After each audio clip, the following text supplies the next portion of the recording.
Hadirin, selamat datang kami ucapkan.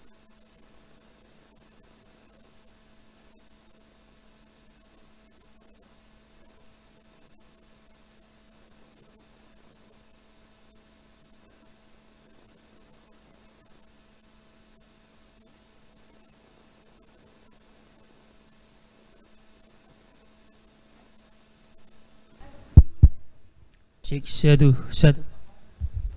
Tes. Baik, selamat datang kami ucapkan kepada hadirin yang berbahagia. Silakan untuk kembali menempati tempat duduknya bersama karena kita akan segera memasuki sesi seminar yang kedua.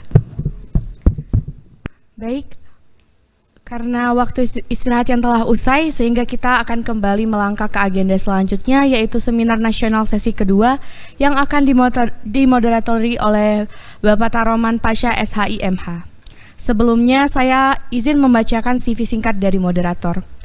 Bapak Taroman Pasha merupakan dosen bagian hukum pidana Fakultas Hukum Universitas Sriwijaya dan dosen luar biasa di Universitas Terbuka serta Universitas Musi Caritas Palembang.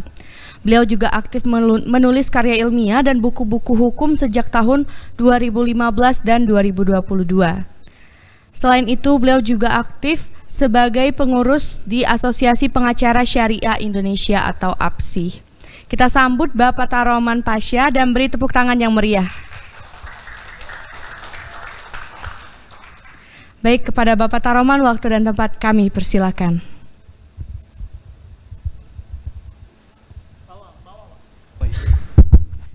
Baik, terima kasih MC. Ya. Selanjutnya akan kami undang dulu pembicara pertama, Profesor Harkristuti Harkrisnowo. Prof, sudah bergabung, Prof? Ya. Ya. Berikutnya kami undang. Ya, Prof? Ya, dari jam 12 tadi udah gabung. Maaf, Prof, ya, ini baru baru bisa dimulai, ya. Baik, kami undang berikutnya, pembicara berikutnya Ibu Dr. Nasriana SH M.Hum. Ya, kami persilahkan untuk mengambil tempat.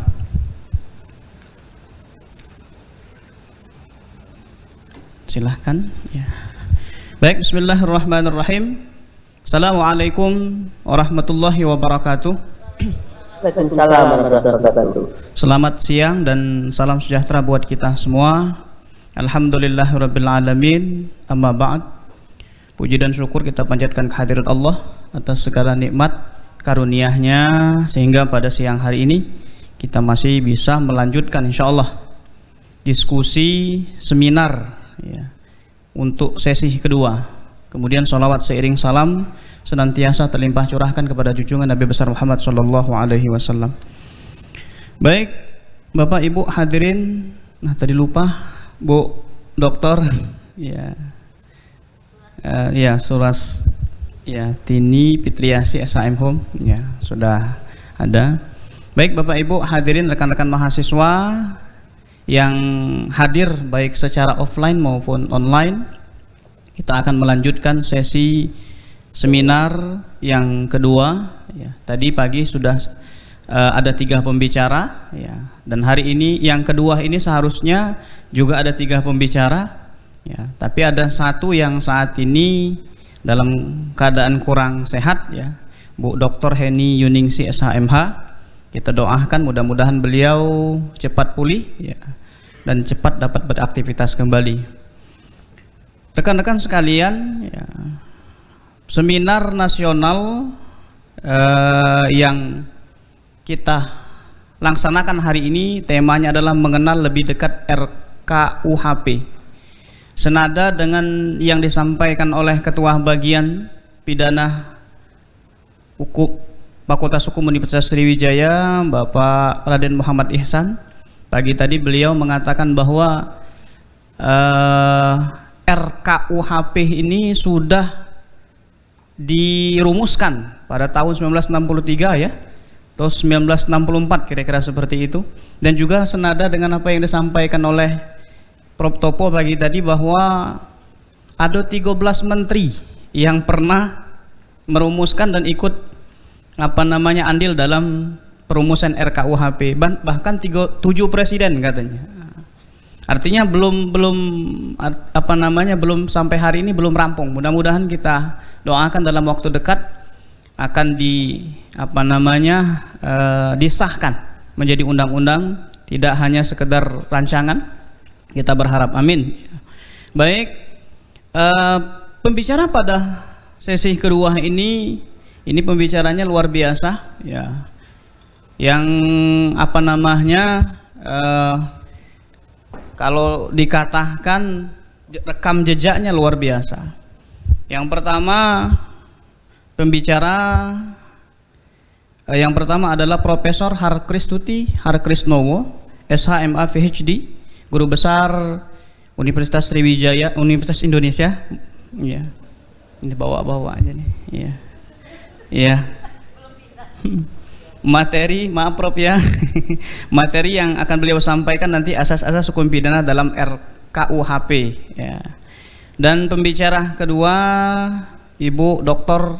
Nasriana SHM Home, dosen Fakultas Hukum Universitas Sriwijaya. Materi yang akan beliau sampaikan nanti sistem sanksi bagi anak dalam RKUHP. Ya, baik Bapak Ibu hadirin yang berbahagia, mungkin tanpa memperpanjang kalam lagi, ya, kita akan mendengarkan paparan yang akan disampaikan oleh pembicara pertama. Namun sebelumnya akan saya bacakan dulu profil dari pembicara pertama pada siang hari ini. Nama lengkap Profesor Harkristuti Harkrisnowo, SHMA PhD, tempat tanggal lahir Bogor 25 Januari 1956, agama Islam, pendidikan S1 Fakultas Hukum Universitas Indonesia, S2 Fakultas Hukum Universitas Indonesia, kemudian ada master program Sam Houston State University, dan kemudian untuk doktor beliau di program Sam Houston State University pada tahun 1991. Prof. Harkristuti Harkrisnowo ini seperti yang saya sampaikan di awal bahwa termasuk tidak asing lagi bagi kita.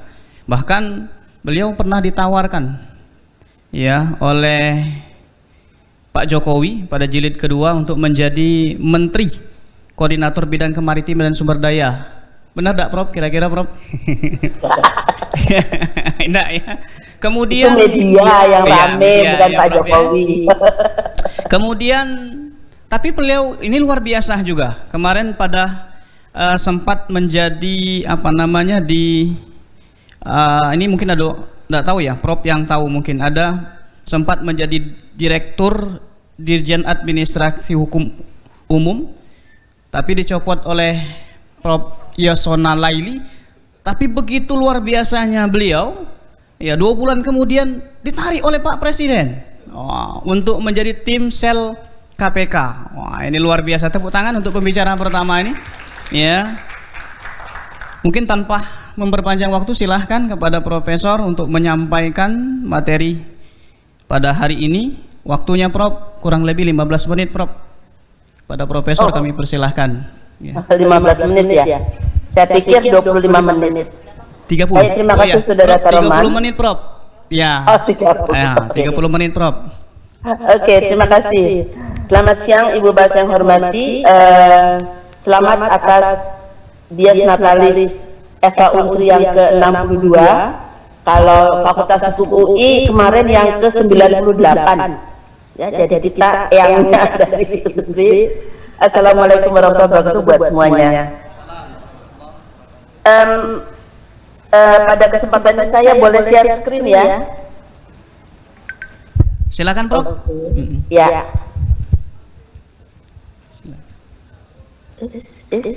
Sudah kelihatan? Belum Prof. Ya. Sudah kelihatan Prof. Oke.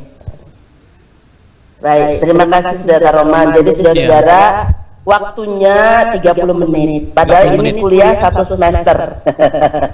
Jadi memang kita harus mencoba untuk bersecepat dengan waktu ya. Waktunya saya 13.14 di sini. Nanti kalau ingatkan kalau waktunya kelebihan.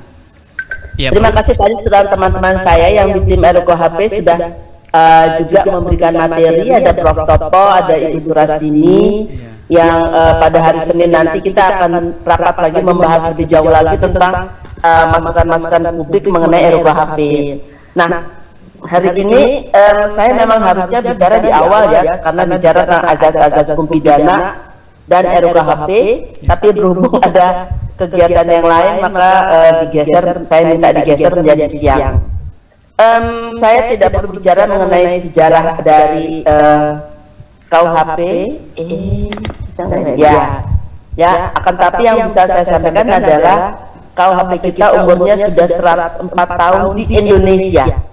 Di Indonesianya tuh atau di India sudah 104 tahun.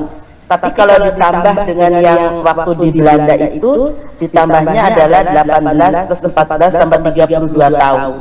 Jadi sudah 136 tahun, sudah masanya untuk turun mesin ya kalau mobil.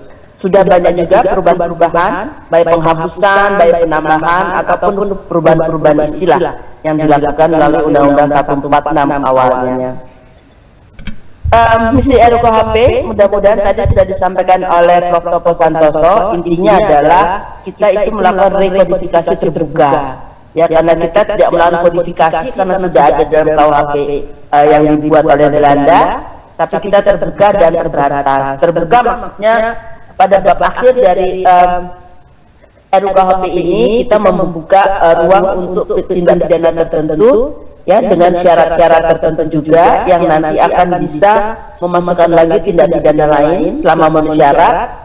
Itu sebabnya disebut sebagai terbatas ya. Sementara ini kita baru 5 dulu. Lalu ada misi demokratisasi, aktualisasi, modernisasi dan harmonisasi. Dan saya yakin tadi pagi sudah dibicarakan sangat banyak. Yang pertama saya harus sampaikan adalah bahwa struktur dan muatan buku 1 RUKHP itu berbeda dengan KUHP yang kita punya sekarang. Walaupun pada prinsipnya azas-azas dalam KUHP yang sekarang ada itu tetap dipertahankan, ya, akan tetapi sistematikanya yang diubah supaya lebih mudah dibaca dan dipahami. Tentu saja PR baru buat teman-teman di Fakultas Hukum dan kemudian para penegak hukum yang harus melihat kembali bagaimana RUKHP ke depannya ini untuk dapat diterapkan. Nah, jadi kalau kita lihat di dalam buku 1 KUHP sekarang ada 9 bab. Nah, di sini lebih ringkas 6 bab. Yang mulai dari ruang lingkup berlakunya ketentuan peraturan perundang-undangan pidana yang dalam KUHP disebut sebagai batas-batas berlakunya. Lalu bab kedua ini baru, ya, tindak pidana dan pertanggungjawaban pidana. Ya, itu tidak dirumuskan di dalam KUHP, ya, karena mereka langsung ke dalam bab 2-nya itu mereka membicarakan mengenai, saya lupa tadi ya, tentang pidana, langsung ke pidana. Ya, tapi kita tidak langsung ke pidana. Setelah tindak pidana kita bicara tentang pemidanaannya, baru masuk ke pidana dan tindakan. Ya, dan bab tentang pidana tindakan saya kira tadi sudah disampaikan oleh Bu Surastini yang sangat berbeda dengan apa yang ada dalam pasal 10 KUHP dan kawan-kawannya itu. Lalu bab 4 itu sama, gugurnya kewenangan penuntutan dan pelaksanaan pidana. Lalu ada pengertian istilah, lalu baru masuk ke dalam aturan penutup, ya, yang judulnya tidak ada di dalam buku 1 KUHP. Jadi 9 bab itu tidak diberikan judul aturan penutup di bab pasal 103. Jadi dari sini Anda bisa lihat bahwa struktur dan muatannya memang tidak sama dengan apa yang ada di dalam KUHP saat ini. Nah, saya mulai dengan azas legalitas. Tadi pagi memang sudah saya baca itu ada satu sesi yang berkaitan dengan living law.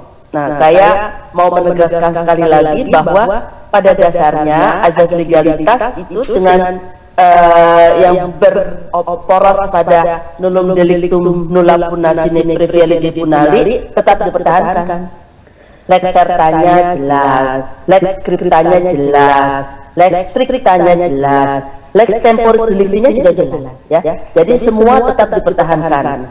Sehingga pertanyaannya apa kebaruannya? Yang pertama, larangan menggunakan analogi dalam menetapkan tindak pidana. Ya, ini dirumuskan dalam pasal 1 ayat 2. Ini memang bukan sesuatu yang baru sebagai doktrin universal. Ya, selama ini sudah kita pergunakan.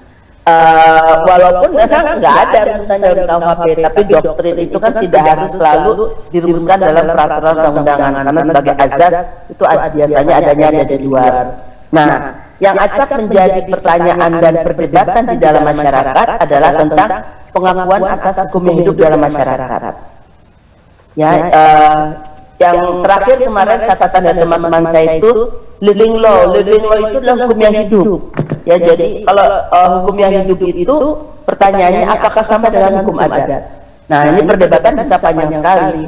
Ya, mungkin saja living law itu yang tidak dikenal dalam hukum adat, itu mungkin saja ya. Nah, tapi nanti yang kita bicarakan lebih pada hukum adat. Lalu apa rambu-rambunya? Dan saya juga mau bicara sedikit tentang mispersepsi dari publik tentang living law ini. Jadi pengakuan hukum yang hidup dalam masyarakat itu, maaf saya kalau pengulangan tadi disampaikan oleh teman-teman di pagi hari. Pertama, aturannya tidak diatur dalam undang-undang. Ya, dalam undang-undang ya, bukan dalam ketentuan undang-undangan. Kemudian tidak bertentangan dengan nilai-nilai dalam Pancasila, Undang-Undang Dasar, hak asasi manusia dan asas hukum umum yang berlaku dalam masyarakat. Berlakunya itu hanya mempergunakan hanya azas teritorial saja di lingkungan masyarakat hukum adat yang bersangkutan.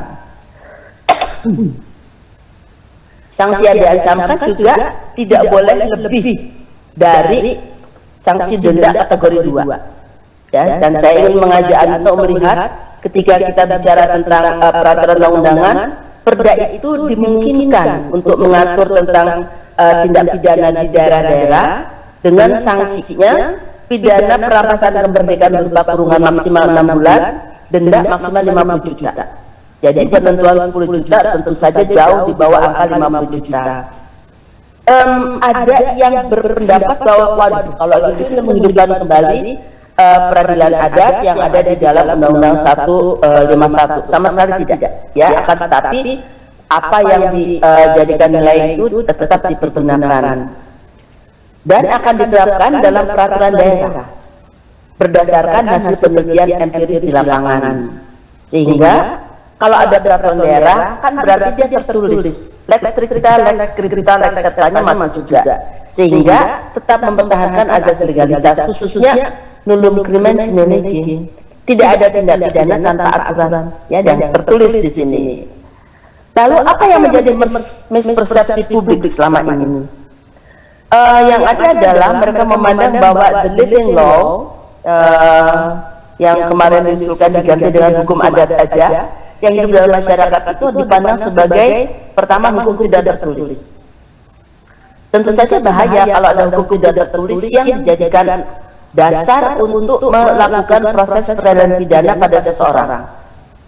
Karena nanti hukum acara juga nggak jelas. Gimana nanti kalau tidak ada aturan hukumnya ya? Nah itu yang dimispersepsi. Terus ada juga mengatakan begitu RUKHP ditetapkan sebagai undang-undang 2 tahun lagi, 3 tahun lagi, maka hukum yang hidup akan berlaku. Artinya bisa juga dianggap sebagai menghidupkan kembali hukum adat yang sudah mati, yang sudah tidak berlaku karena pernah berlaku 100 tahun yang lalu, lalu dihidupkan kembali. Dan kemudian mereka menganggap juga bahwa sanksi adat kita itu banyak yang berat. Nah, mereka menganggap juga bahwa sanksi adat yang dulu-dulu itu tetap dipakai dalam living law ini, ya, dan tidak ada filternya. Padahal seperti yang katakan tadi, sanksi adatnya dibatasi setara dengan denda kategori 2 atau 10 juta. Yang lain-lain yang motong kerbau itu mahal ya, 18 juta yang paling kecil. Nah itu nggak boleh lagi. Apalagi sanksi-sanksi berupa pidana badannya itu tidak diperkenankan. Nah, jadi ini ada mispersepsi yang mudah-mudahan saudara-saudara semuanya bisa memahami bahwa tidak benar yang mispersepsi ini. Lalu kita juga mengatur tentang hukum transitor. Kalau di dalam KUHP kita mengatakan jika ada terjadi perubahan perundang-undangan, maka yang berlaku adalah hukum yang lebih meringankan terdakwa atau tersangka. Nah, di dalam RUKHP itu jauh lebih detail, jauh lebih rinci yang diatur tentang hukum transitor. Yang pertama tentu saja tadi yang dipakai adalah hukum yang lebih meringankan atau menguntungkan. Nah, kalau ada dekriminalisasi yang tidak disebut dalam KUHP, maka harus dihentikan prosesnya. Kalau dia ditahan harus dibebaskan. Nah, termasuk juga kalau putusan itu sudah berkekuatan hukum tetap. Ya, jadi ini mungkin tidak terlalu tidak banyak yang terjadi ini yang berkaitan dengan dekriminalisasi. Nah, apabila mereka itu dibebaskan, bukan berarti mereka kemudian boleh menuntut ganti rugi atau restitusi karena sudah dirampas kemerdekaannya. Itu tidak boleh. Kenapa? Karena pada saat mereka melakukan tindakan tersebut dan dikenakan pidana, itu ada aturan hukumnya. Ya, jadi bukan tidak ada. Nah, baru sekaranglah dilakukan dekriminalisasi. Termasuk juga kalau pidananya lebih ringan, maka nanti harus disesuaikan. Yang menyesuaikan siapa? Ya, yang bertanggung jawab untuk itu. Ya, lembaga-lembaga hukum kita. Jadi hukum transitor itu dirumuskan secara sangat detail. Nah, ruang berlakunya hukum pidana pada dasarnya tidak ada yang berubah secara drastis ya. Hanya disebutkan penyebutan nama azas dan juga lebih rinci. Ya, seperti apa misalnya azas pelindungan nasionalitas itu dirinci. Ya, sedangkan di KUHP itu memang sangat umum. Ya, jadi ini diharapkan untuk lebih membantu para penegak hukum dalam penegakan hukumnya di lapangan. Kemudian ada kebaruan yaitu menyebutkan waktu dan tempat tindak pidana. Kita semua yang belajar hukum pidana tahu bahwa tentang locus dan tempus delicti itu ada teori-teorinya, ya. Akan tapi ini tidak pernah disebut dalam KUHP. Nah, di dalam RUKHP disebutkan ada yang namanya tempus delicti dan ada locus delicti, dan teori-teori yang berkaitan juga dimasukkan dalam penjelasan. Ini tentu saja memudahkan mahasiswa ya, kalau nanti kuliah tidak harus menghafal apa itu tempus delicti dan locus delicti, karena sudah ada dalam penjelasan RUKHP. Jadi cukup menarik juga ini tentang kebaruan. Lalu ada bab baru yaitu tindak pidana dan pertanggungjawaban pidana. Jadi sebenarnya isinya adalah beberapa hal yang baru plus ketentuan yang sudah ada di dalam KUHP yang sekarang, misalnya tentang percobaan, penyertaan, pengulangan itu sudah ada semua. Nah, tapi sekarang ini seperti saya katakan tadi lebih sistematis. Lalu disebutkan tentang apanya. Lalu juga didefinisikan. Ya, jadi ini yang membedakan dengan KUHP. Apa saja isinya? Oh, ini tadi bagian 1 tentang tindak pidana.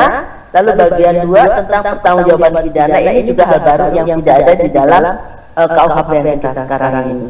Mulai dari syarat pertanggungjawaban pidana, kapan seseorang itu dapat dipertanggungjawabkan, ya. Lalu masuk alasan pemaaf. Lalu masuk pertanggungjawaban korporasi, termasuk alasan pembeda dan pemaaf bagi korporasi. Ya, jadi di sini berarti kita melakukan legalisasi atas ketentuan-ketentuan yang diatur di luar KUHP yang menempatkan korporasi sebagai subjek dari hukum pidana. Nah, jadi isinya ya yang berdua dalam bab 2 dan 3 ini. Saya mulai dengan yang pertama tadi yang berkaitan dengan permufakatan jahat. Jadi ini sebenarnya sudah ada di pasal di dalam KUHP, tapi yang dirumuskan adalah definisi. Ya, permufakatan jahat adalah kesepakatan antara 2 orang atau lebih untuk melakukan tindak pidana. Titik. Nah, di dalam RUKHP dijelaskan secara lebih rinci bahwa yang pertama itu harus dilakukan dalam undang-undang. Jadi dia bukan merupakan ketentuan yang berlaku untuk semua tindak pidana, tapi hanya oleh tindak-tindak pidana yang dalam undang-undang tertentu disebutkan. Ya. Apakah ada dalam buku 2 KUHP yang baru RUKHP? Nggak ada, kecuali di bab terakhir yaitu bab tentang tindak pidana khusus. Kemudian diterapkan pemberatan sanksi pidana maksimal sepertiga dari delik pokok. Ini juga sebelumnya tidak diatur KUHP. Apabila tindak pidana yang dimufakat itu dilakukan itu diancam pidana maksimal hidup, ancamannya maksimal 7 tahun. Dan pidana tambahannya sama dengan pidana terhadap delik pokoknya. Jadi permufakatan jahat dirumuskan tidak dalam definisi akan tapi di dalam pasal-pasal. Lalu persiapan yang juga nggak diatur dalam KUHP, ya dirumuskan apa itu persiapan tindak pidana, dan sama seperti permufakatan jahat hanya bisa diterapkan apabila diatur atau ditentukan secara tegas dalam undang-undang. Pidananya setengah dari maksimum ancaman pidana pokok untuk delik pokok, pidana pokok untuk delik pokok ya.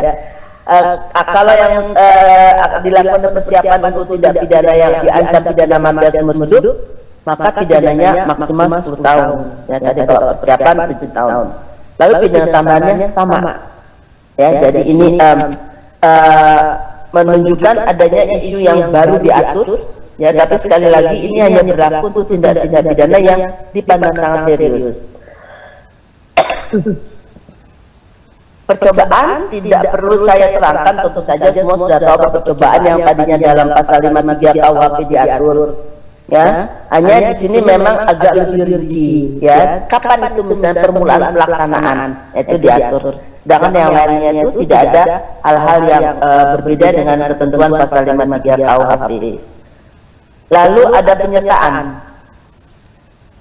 Apabila di dalam KUHP itu dibedakan ya, ada penyertaan, ada pembantuan dan lainnya, maka di sini di dalam bab bagian tentang penyertaan itu di pasal 55 KUHP aturannya tidak beda.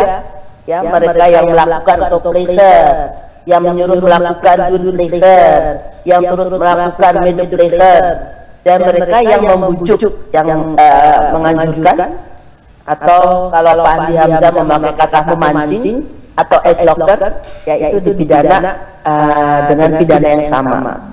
Yang berbeda adalah membantu melakukan good pleasure. Yang berbeda dengan yang di atas tadi karena memang ancamannya 2/3 dari maksimum delik pokok dan tidak berlaku bagi delik yang diancam dengan pidana denda maksimal kategori 2. Ya, karena di dalam RKUHP tidak ada lagi ketentuan tentang pelanggaran, ya. Tapi yang ada adalah tentang tindak-tindak pidana dengan pidana yang ringan. Jadi ini sama dengan yang tadi, pidana tambahnya sama dengan pidana buat delik pokok. Nah, ini adalah ketentuan yang diatur di dalam bagian penyertaan 55 dan 56 KUHP, namanya lupa disebutkan, untuk bisa didalami lagi. Residif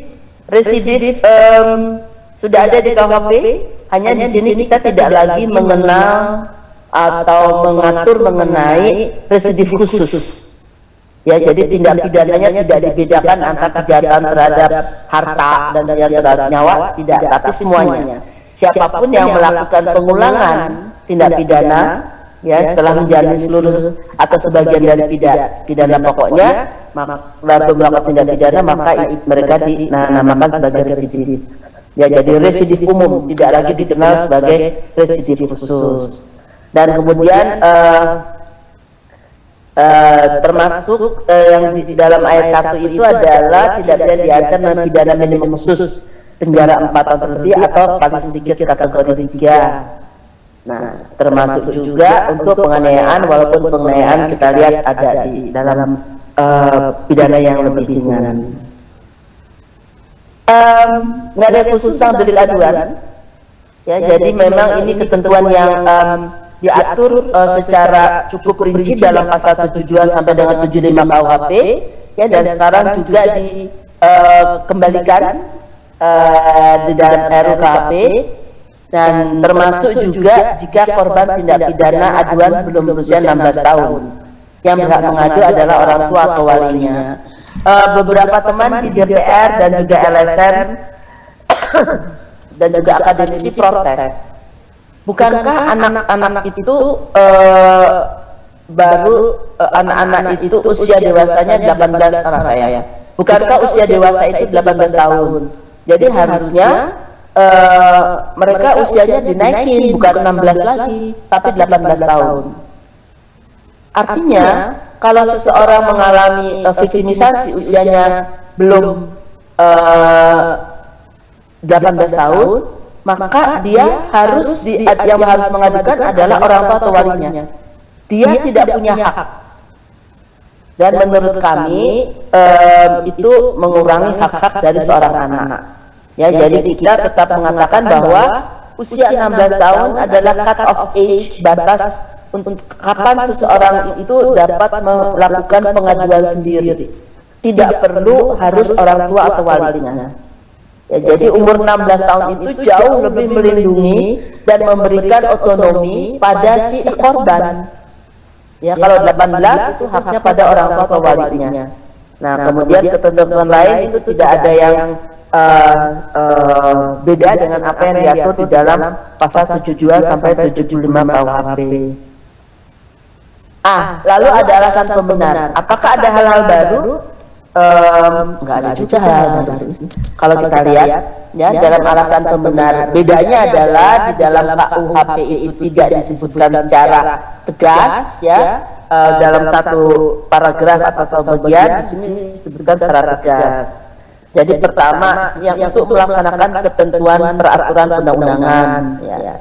Kemudian untuk melaksanakan perintah jabatan dari pejabat yang berwenang. Lalu ada keadaan darurat. Lalu karena pembelaan terhadap serangan atau ancaman serangan seketika yang melawan hukum terhadap diri sendiri atau orang lain serta kehormatan dan lain-lain itu ada di sana, ya. Lalu tidak adanya sifat melawan hukum. Ini dari mana nih? Rupanya mengacu kepada pasal 12 ayat 2 yang berkaitan dengan tadi hukum yang hidup tadi. Ya, karena yang diperkenalkan adalah legalitas material dan legalitas formil. Nah, jadi ini yang tadi kembali ke ketentuan yang uraian saya di awal berikan, yaitu mengenai kapan satu perbuatan dianggap sebagai tindak pidana yang didasarkan pada living law, yang kemudian sudah dirumuskan di dalam peraturan daerah. Ya. Jadi alasan-alasan pembenar ini dijadikan satu, ya, dan kemudian diberikan keterangan yang lebih sederhana dibandingkan dengan apa yang ada di dalam KUHP. Itu alasan pembenar. Banyak yang bertanya, kok nggak ada alasan pemaaf, kok bicara pertanggungjawaban pidana? Karena dia bicara alasan pembenar, ya. Jadi yang dicabut adalah sifat melawan hukumnya. Kalau dalam alasan pemaaf kan kita bicara tentang kesalahannya, ya, karena alasan pemaaf. Lalu bab berikutnya adalah tentang pertanggungjawaban pidana, yang juga tidak ada di dalam KUHP. Jadi di sini dirumuskannya sederhana sekali. Setiap orang hanya dapat dimintai pertanggungjawaban atas tindak pidana yang dilakukan dengan sengaja atau karena kealpaan. Jadi seperti di dalam teori kita itu, kalau bicara teori kesalahan itu ya pasti bicara tentang pertanggungjawaban pidana. Nah, kemudian yang membedakan dengan KUHP yang ada sekarang adalah kata dengan sengaja, unsur dengan sengaja itu tidak dirumuskan di dalam setiap pasal di buku 2. Jadi semua perbuatan itu dianggap dilakukan dengan sengaja, sehingga dengan sengajanya tidak lagi dirumuskan di dalam pasal-pasal tentang tindak pidana. Ya, jadi unsur kesalahan itu hanya dimasukkan apabila tindak pidana tersebut dilakukan karena kealpaan. Ya, jadi dan itu harus ditugaskan dalam peraturan undangan. Ada yang bertanya, apakah berarti kemudian lembaga penuntut umum itu tidak punya kewajiban membuktikan bahwa ada kesengajaan? Oh, itu tetap. Itu tetap ada, mereka tetap harus dibuktikan di dalam persidangan, ya. Nah, yang menjadi masalah mungkin adalah adanya perundang-undangan yang mengatakan bahwa tindak pidana tertentu apabila dilakukan dengan sengaja adalah kejahatan, dengan kealpaan adalah kelalaian. Nah, ini agak merepotkan. Seingat saya itu ada di dalam undang-undang, kok saya lupa ya, undang-undang pelayaran mungkin. Ya, itu yang kemudian harus di overhaul juga, kita harus lihat dengan sangat teliti. Pertanggungjawaban pidana, kemudian apa kebaruannya? Nah, yang menjadi kebaruan adalah dua model pertanggungjawaban pidana yang tidak lagi liability based on fault. Ya, jadi di sini disebut strict liability, ya, dan juga ada vicarious liability. Strict liability itu dipidana semata-mata karena telah dipenuhinya unsur tindak pidana. Jadi tidak memperhatikan adanya kesalahan. Ya, yang berkaitan dengan sengaja kelainan itu tidak diperhatikan. Ya, tapi memang sudah memenuhi unsur-unsur tentang strict liability. Ya, dan ini biasanya dilakukan terhadap tindak pidana yang berkaitan dengan public interest atau kepentingan publik yang besar. Lalu ada vicarious liability, yaitu pertanggungjawaban pidana pengganti atau dia dapat dimintai tanggungjawab pidana walaupun yang melakukan itu orang lain. Ya, misalnya yang melakukan itu anak buahnya, ya, nah, itu harus dibuka kemungkinan dia untuk bisa dipidana. Dan jangan lupa, ini tidak berlaku umum. Ini berlaku apabila undang-undang besar itu menentukan. Kalau undang-undang nggak bilang apa-apa, ya mereka tidak boleh, ya, walaupun dianggap sebagai strict atau vicarious liability. Jadi satu kebaruan yang biasanya lebih banyak dikaitkan dengan kejahatan di bidang perekonomian dan kaitkan dengan korporasi. Ada satu hal yang baru, saya lupa tulis kebaruan tadi ya, yaitu yang menggantikan pasal 44 KUHP yang merumuskan bahwa orang tidak bisa dipidana apabila mengalami gangguan jiwa dalam melakukan tindak pidana itu. Nah, ada dua pasal yang dirumuskan dalam KUHP, ya, yang tidak memakai kata gangguan jiwa, akan tetapi memakai kata disabilitas mental atau intelektual. Jadi kalau di undang-undang disabilitas itu ada 4 jenis disabilitas atau kecacatan: mental, intelektual, sensorik, dan satu lagi fisik mungkin ya. Nah, di dalam rumusan yang pertama, setiap orang yang waktu melakukan tindak pidana menderita atau menyandang, harusnya nggak menderita ini, menyandang disabilitas mental dan atau intelektual, pidananya dapat dikurangi dan dikenai tindakan. Seperti apa itu tentu saja sangat tergantung kepada saksi ahlinya. Pidananya dapat dikuranginya seperti apa tergantung pada hakim. Ya, tindakan seperti apa yang layak itu dia juga tergantung pada hakim. Jadi diberikan diskresi yang luar biasa pada hakim, dan kita harap ini akan dipergunakan dengan baik sekali. Kemudian bagian yang kedua adalah tentang orang yang melakukan tindak pidana menyandang. Kalau kata menderita itu harusnya saya ganti dengan menyandang, ya, menderita disabilitas mental yang dalam keadaan eksaserbasi akut, ini masih istilah yang lama kayaknya, kekambuhan disertai gambaran psikotik dan atau disabilitas intelektual derajat sedang atau berat, tidak dapat dijatuhi pidana, tapi dapat dikenai tindakan misal contohnya adalah dikirim ke rumah sakit jiwa, ya.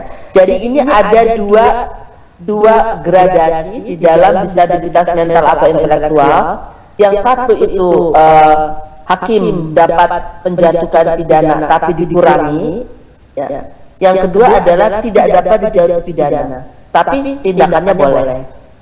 Jadi ini ada sesuatu yang baru, dan saya kira ada beberapa mahasiswa juga yang sedang melakukan penelitian mengenai hal ini untuk disertasinya. Jadi tentang gangguan jiwa. Kemudian ada alasan pemaaf. Nah, alasan pemaaf ini pada dasarnya sama dengan yang ada di dalam KUHP, tapi ditambah itu adalah yang saya sebut pertama kali ini, yaitu pelaku belum mencapai umur 12 tahun. Ya, karena di dalam KUHP memang tidak ada batas usia minimum pertanggungjawaban pidana itu tidak ada.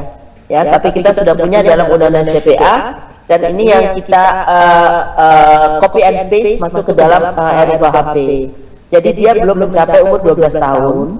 Dan kemudian penyidik, pembimbing kemasyarakatan dan pekerja sosial profesional dapat mengambil keputusan untuk diserahkan kembali ke orang tuanya, ya, atau ikut serta dalam program-program yang diselenggarakan pemerintah atau swasta, yaitu pendidikan, pembinaan dan pembimbingan. Tapi dikasih jangka waktu paling lama 6 bulan. Jadi ini sesuatu yang baru. Kemudian dipaksa oleh kekuatan yang tidak dapat ditahan, dipaksa oleh adanya ancaman tekanan atau kekuatan tidak dapat dihindari, atau ada pembelaan paksa yang melampaui batas, atau menjalankan perintah jabatan pendidikan tanpa wewenang, sedangkan dia dengan etikat baik mengira itu ada dalam wewenang pemberi perintah dan pelaksanaannya termasuk dalam lingkup pekerjaannya. Jadi agak berbeda dengan yang kemarin terjadi ya, yang sekarang sudah ramai dipersidangkan itu untuk Verdi Sambo, itu agak beda itu perintah jabatan itu. Dan itu bukan perintah jabatan tentu saja, tapi di persepsi sebagai mungkin ya, padahal tentu saja bukan perintah jabatan. Itu adalah tentang alasan pemaaf. Kemudian berikutnya adalah berkaitan dengan pertanggungjawaban korporasi. Jadi di dalam RKUHP ini dijelaskan bahwa korporasi adalah subjek hukum pidana. Ya, dan tadi saya kira di surat ini juga sudah menjelaskan apa saja sanksi yang dapat dikenakan pada korporasi, baik berupa pidana, pidana tambahan maupun tindakan. Ya. Korporasi juga kita rumuskan sebagai badan hukum dan bukan badan hukum. Tapi waktu itu ketika awalnya memang hanya kita rumuskan bukan badan hukum, orang bertanya bukan badan itu gimana ya? Apakah arisan ibu-ibu, kelompok arisan ibu dapat masuk?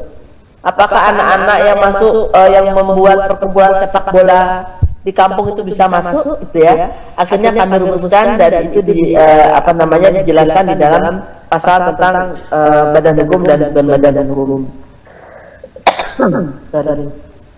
Nah, yang baru dan belum ditampung oleh semua undang-undangan yang ada sekarang adalah siapa yang melakukan tindak pidana itu untuk dipandang bahwa ini dilakukan oleh korporasi. Jadi yang pertama itu, saudara-saudara, adalah pengurus yang mempunyai kedudukan fungsional dalam struktur organisasi korporasi. Ya, jadi semua pengurus bisa kena. Kemudian yang kedua, orang yang berdasarkan hubungan kerja atau hubungan lain bertindak untuk dan atas nama korporasi atau bertindak demi kepentingan korporasi. Kemudian yang ketiga, itu semuanya dilakukan dalam lingkup usaha atau kegiatan korporasi tersebut, baik sendiri-sendiri maupun bersama-sama. Ya, jadi jelas tuh pengurus atau orang dalam hubungan kerja.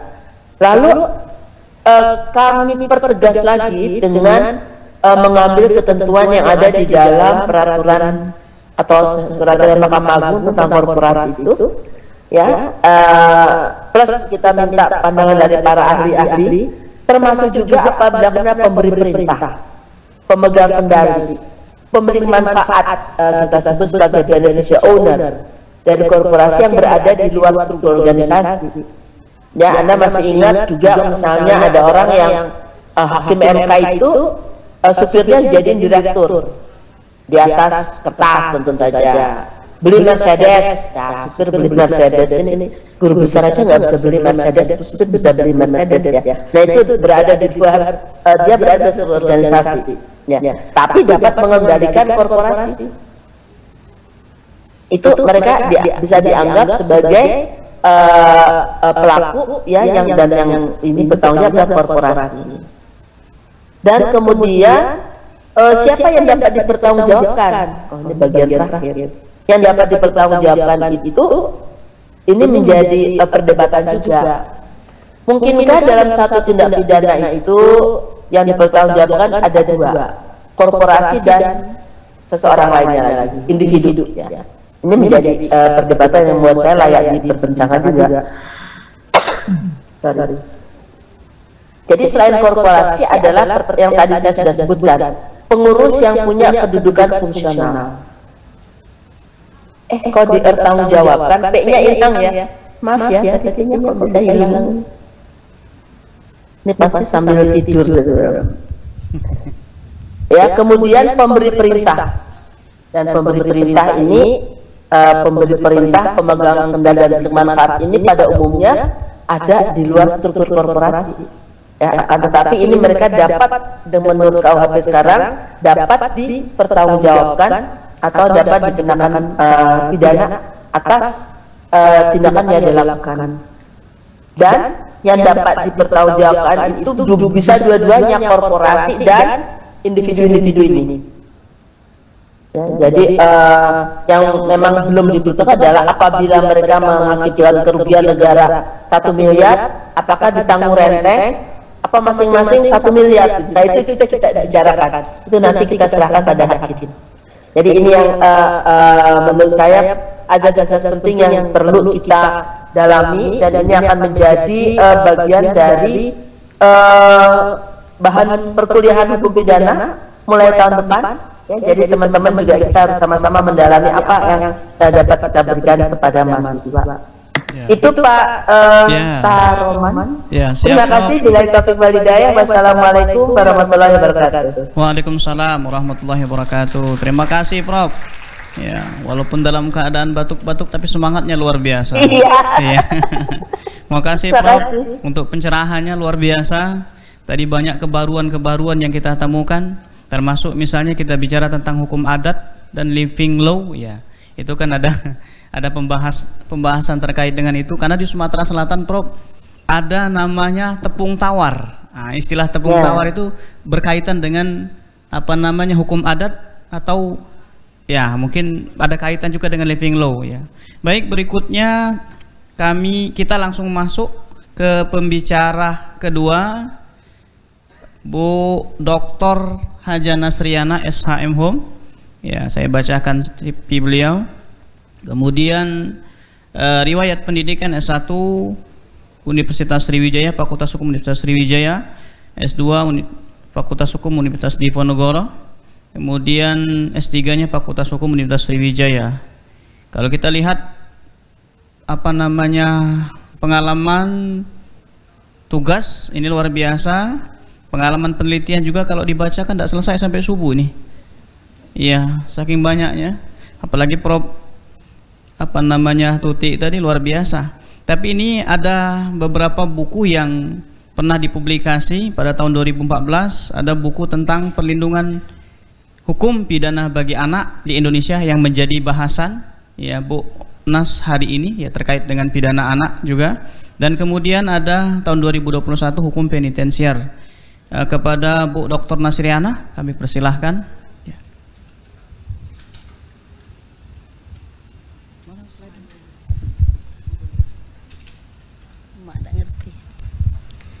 Baik, Assalamualaikum warahmatullahi wabarakatuh. Alhamdulillah masih semangat walaupun ini sudah hampir pukul 14 ya. Karena ada 2 sesi. Sesi pertama tadi sudah kita dengarkan narasumber kita Profesor Topo Santoso, beliau dari UI. Alhamdulillah walaupun beliau sudah sering kali sebetulnya Bu Dr. Tini ke Palembang, karena beliau aktif mengajar dan menguji di S3. Jadi sebagian besar itu bimbingan beliau itu di S3 itu berkolaborasi dengan saya gitu. Alhamdulillah juga kepada Ibu Dr. Surastini Fitriasi yang juga sudah menyampaikan materinya di pagi hari tadi, masih hadir di sini Ibu, terima kasih banyak. Kemudian juga ada Pak Raden Muhammad Ihsan tadi di sesi pertama. Saya alhamdulillah sekali Bu Tini dan Prof Hakristuti Hakrisnowo. Selamat siang Prof. Sehat ya Prof ya. Insya Allah cepat sembuh ya Prof. Saya sebetulnya berterima kasih banyak kepada bagian hukum pidana. Suatu kehormatan saya bisa duduk sebagai narasumber di sini harusnya berenam jadi berlima dengan Profesor Hakristuti Hakrisnowo yang namanya sudah tidak asing lagi. Kemudian ada Profesor Topo Santoso, ada Ibu Dr. Surastini Fitriasi, Alhamdulillah kita mendapat ilmu yang banyak pada hari ini. Yang apa yang akan saya sampaikan sebetulnya bagian kecil sekali Bu Tini dari apa yang sudah disampaikan Bu Tini tadi di sesi pertama. Saya skupnya hanya berkaitan dengan sistem sanksi bagi anak di dalam RKUHP.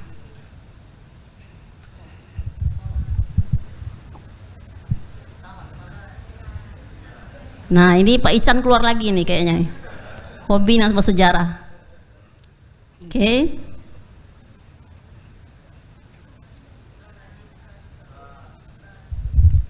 Tentang pidana anak, ya. Sistem sanksi bagi anak.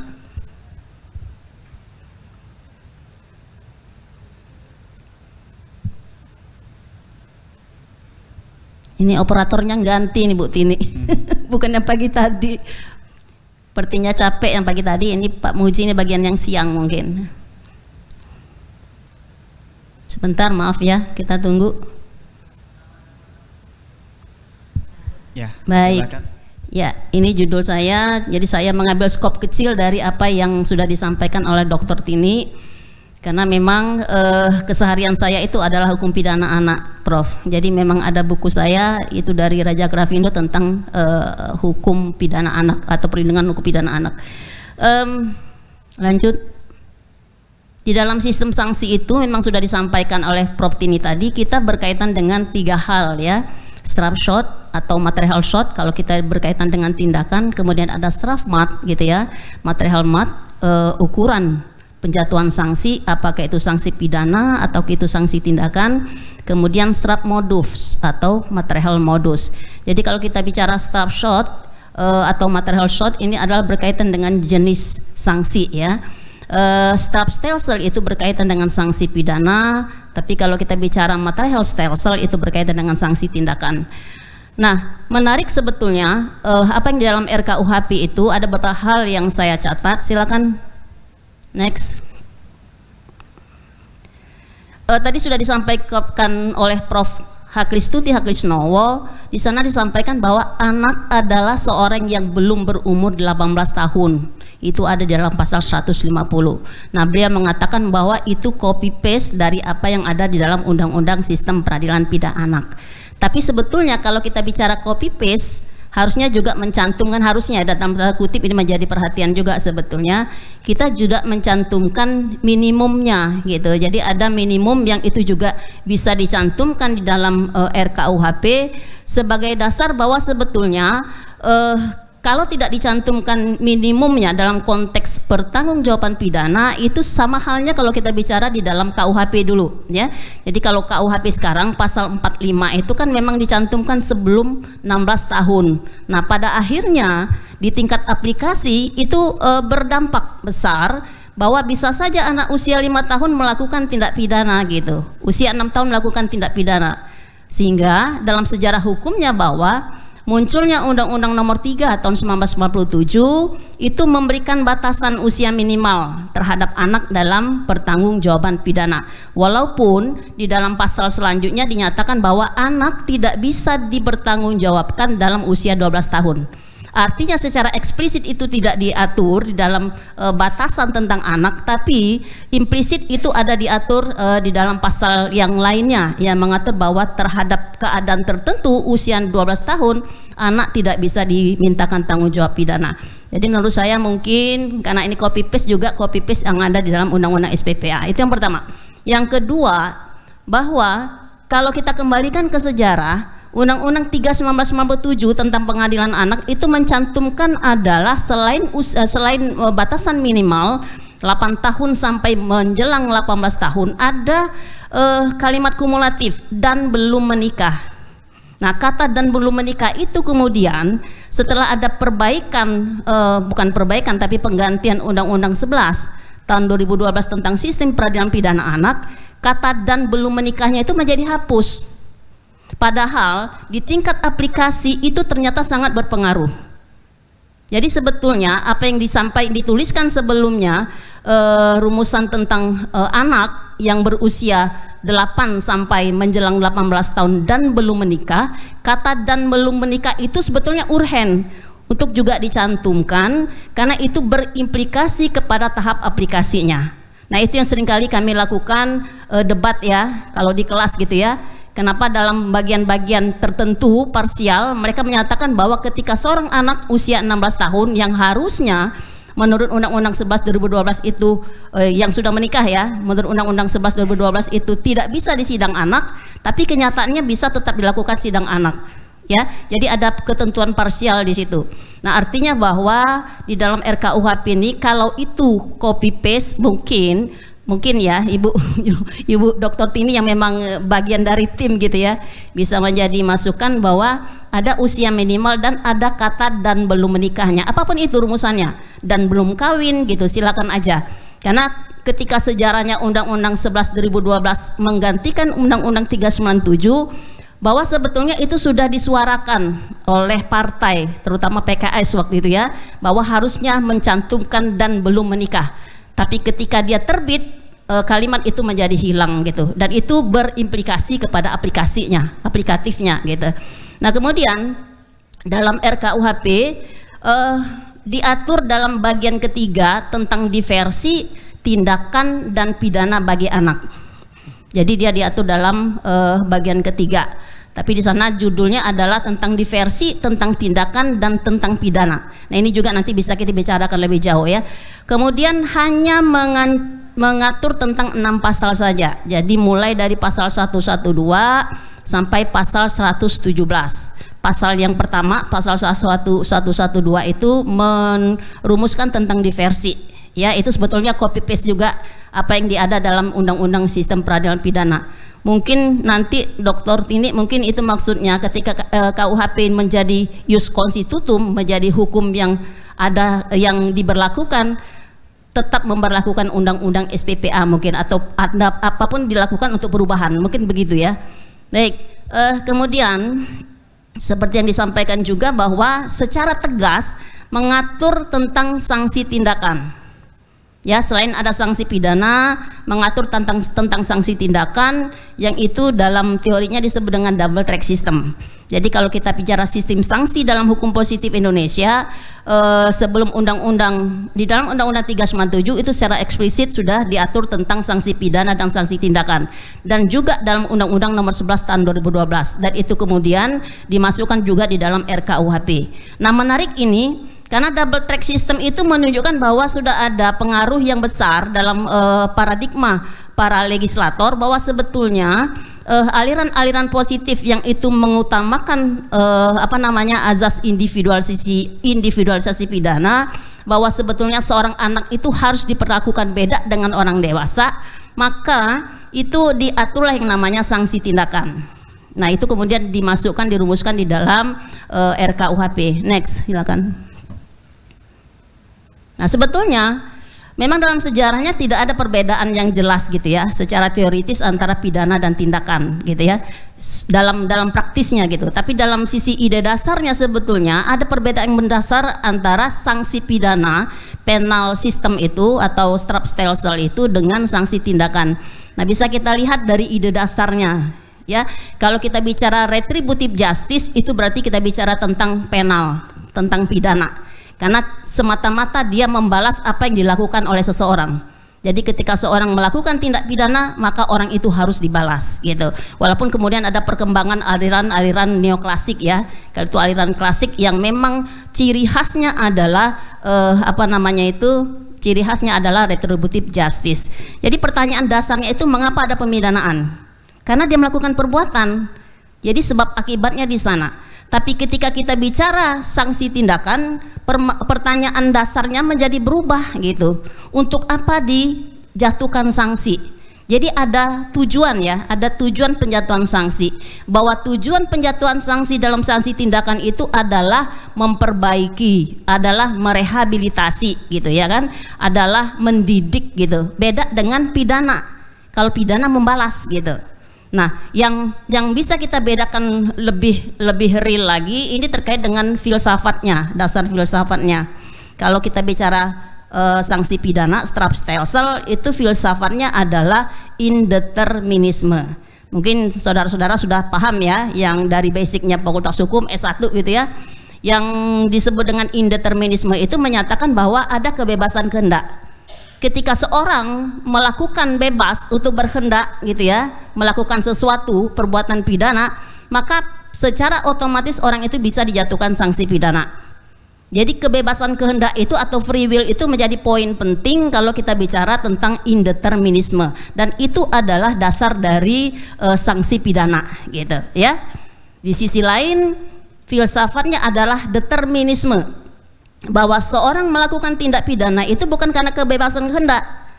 Dia dipengaruhi oleh wataknya, dia dipengaruhi oleh biologisnya, dia dipengaruhi oleh miliunya atau lingkungannya. Nah, artinya bahwa ketika seorang melakukan tindak pidana, dia tidak punya sebetulnya kebebasan kehendak, dia tidak punya pilihan gitu. Ya, dia dilatar belakangi oleh biologisnya mungkin yang memang masih anak-anak gitu ya, mentalnya yang kurang gitu ya, sehingga pada akhirnya bukan pidana yang dijatuhkan kepada si pelaku tindak pidana, tapi adalah sanksi tindakan, merehabilitasi, mendidik, membina gitu ya. Itu dasarnya beda sekali gitu secara ide dasarnya. Oke, lanjut. Nah, menariknya juga dalam RKUHP, nanti mungkin kita bisa minta sharing kepada Ibu Dr. Tini karena di sini tadi beliau tentang sistem sanksi ya. Di dalam RKUHP itu mengutamakan sanksi tindakan dalam rumusannya. Jadi mendahulukan ya, mendahulukan perumusan sanksi tindakan untuk anak ya, untuk anak. Beda kalau kita bicara orang dewasa. Itu ada di pasal-pasal yang ditentukan tadi bahwa yang diutamakan adalah sanksi tindakan. Nah, dalam pikiran saya bahwa para pemikir ini memang berpandangan bahwa terhadap anak tuh beda sama orang dewasa, sehingga yang dipentingkan adalah, yang diutamakan adalah sanksi tindakan, bukan sanksi pidana gitu. Walaupun kalau kita lihat dalam sejarahnya ya, di dalam Undang-Undang 397 misalnya, sanksi pidana itu penjara paling atas duduknya. Dalam Undang-Undang 397 penjara paling atas. Kemudian diubahlah, jadi ada pemikiran baru gitu ya, paradigma baru mengutamakan bahwa sebetulnya pidana itu terhadap anak sebagai last resort ya, sebagai upaya terakhir, sehingga perumusannya dia paling bawah. Itu, dan itu juga yang kemudian diadop di dalam RKUHP. Nah, kalau kita lihat dari sistem sanksi tindakan, ada pengembalian kepada orang tua atau wali, ini sama ketika kita bicara undang-undang KUHP juga ada ya.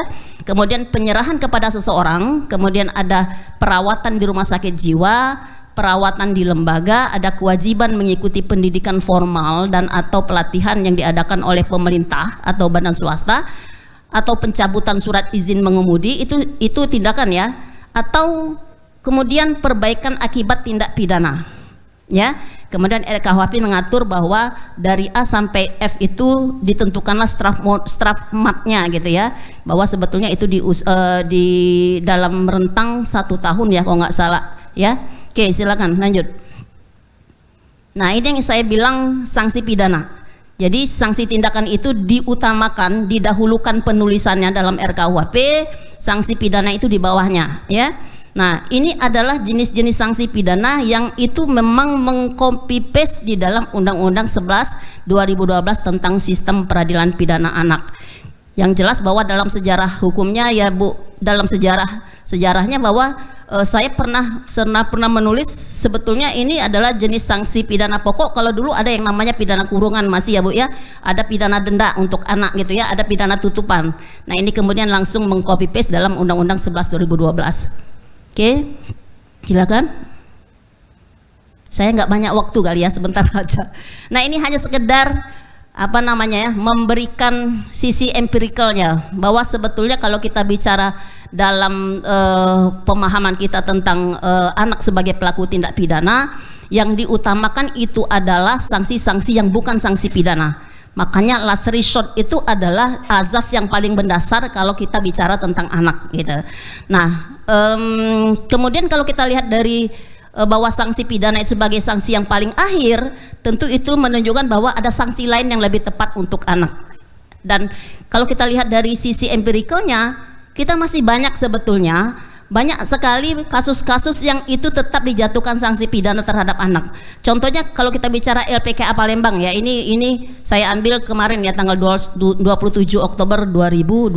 Jadi data ini adalah data terakhir ya di hari kemarin.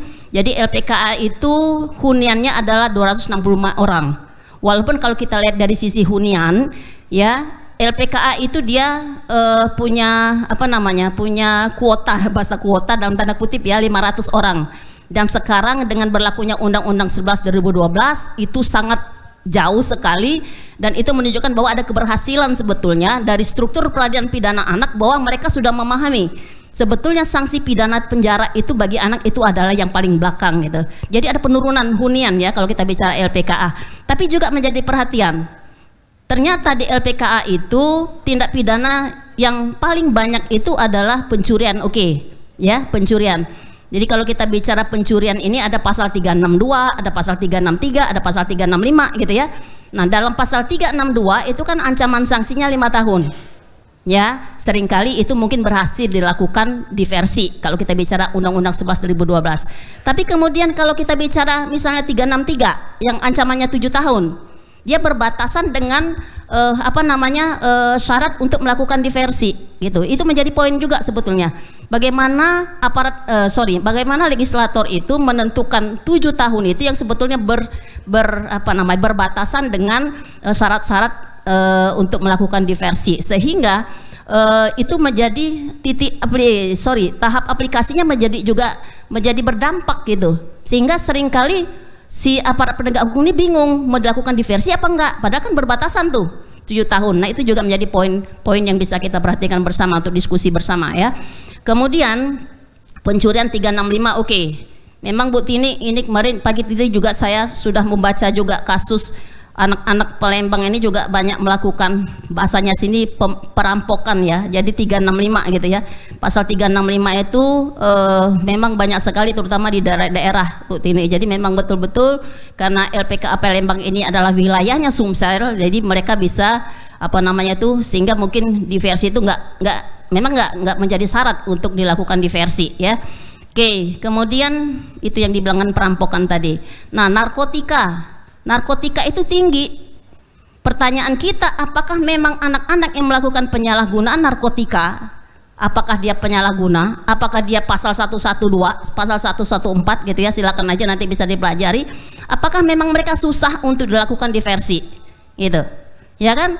Karena kalau kita lihat dari sisi empirikalnya bahwa hunian di LPKA itu yang banyak narkotika. Saya juga ketika melakukan penelitian di lapas wanita itu 90% adalah narkotika Bu. Tapi oke ya, itu wanita gitu ya, mungkin pelbagai faktor penyebab sehingga dia melakukan itu. Tapi kalau kita bicara anak, apakah memang nggak bisa anak itu tidak dijatuhkan pidana? Ya, karena anak-anak itu melakukan tindak pidana yang selalu saya tekankan kepada anak-anak, mereka bukan karena kebebasan kehendak, mereka itu belajar. Jadi teorinya Sutherland betul-betul teori yang bisa digunakan ketika kita membedah kenapa anak itu melakukan kenakalan. Bahasanya kan kenakalan ya. Sehingga ketika narkotika menjadi tinggi di LPKA itu menjadi poin tertentu gitu. Kenapa kok banyak sekali mereka anak-anak yang melakukan penyalahgunaan narkotika kok mereka kemudian dijatuhkan sanksi pidana penjara gitu ya. Walaupun banyak sekali suara-suara kalau kita bicara anak kan mereka korban. Anak-anak melakukan tindak pidana bukan free will. Anak-anak melakukan tindak pidana karena dia faktor-faktor di belakang terutama berkaitan dengan masalah lingkungan, miliunya gitu ya. Oke, lanjut. Ya, ini draft matnya ya, atau material matnya bukan sangat sumir ya, memang sedikit sekali yang diatur. Yang saya sampaikan tadi bahwa dari sanksi tindakan, jenis sanksi tindakan itu yang terakhir, yang dari A sampai F itu adalah dikenakan paling lama 1 tahun. Kemudian anak yang di bawah usia umur 14 tahun dia tidak dapat dijatuhkan pidana dan hanya dapat dikenai tindakan. Ini juga copy paste dari Undang-Undang 11 2012. Jadi memang Undang-Undang 11 2012 itu ada rentang ya. Ada usia 12 sampai 14, ada 14 sampai menjelang 18. Kalau berusia 12 sampai 14 tahun maka dia hanya bisa dikenakan sanksi tindakan. Tapi ketika bicara 14 sampai menjelang 18 tahun, anak itu bisa dijatuhkan sanksi pidana atau sanksi tindakan. Ya, jadi itu saja, mungkin habis ya? Masih ada ya? Next. Silakan. Oh sorry. Ya, yang tadi nak. Ya, ini yang saya sampaikan tadi bahwa pertanggungjawaban pidana itu tidak dapat dikenakan terhadap anak yang berusia belum berumur 12 tahun. Nah, jadi kalau misalnya tadi ada kalimat anak adalah di bawah usia 18 tahun, dari aturan ini mungkin kita ketahui bahwa sebetulnya ada usia minimal sebetulnya. Jadi 12 tahun itu ketika anak-anak melakukan tindak pidana, dia tidak bisa dimintakan tanggung jawab pidana gitu ya. Kemudian dalam hal tindak pidana diancam dengan pidana pokok secara alternatif, penjatuhan pidana pokok yang lebih ringan harus lebih diutamakan jika hal itu dipertimbangkan telah sesuai dan dapat menunjang tercapainya tujuan pemidanaan. Jadi kalau kita bicara perumusan tindak pidana, kan ada ancaman sanksinya kumulatif, ada ancaman sanksinya alternatif, ada ancaman sanksinya tunggal ya. Jadi saudara bisa lihat kalau ketika bicara alternatif, penjara, biasanya penjara atau denda gitu ya, maka yang dijatuhkan adalah yang lebih ringan. Kemudian dengan tetap mempertimbangkan ketentuan sebagaimana dimaksud dalam pasal 51 sampai pasal 54, ini terkait dengan tujuan ya, tujuan pemidanaan dan pedoman pemidanaan, maka pidana penjara sedapat mungkin tidak dapat dijatuhkan terhadap anak. Nah, inilah ultimum remediumnya, last resortnya. Tapi tidak tegas aja sebetulnya di dalam kalimatnya, sehingga terhadap anak-anak itu harusnya perampasan kemerdekaan itu adalah sebagai upaya terakhir atau last resort. Oke, silakan.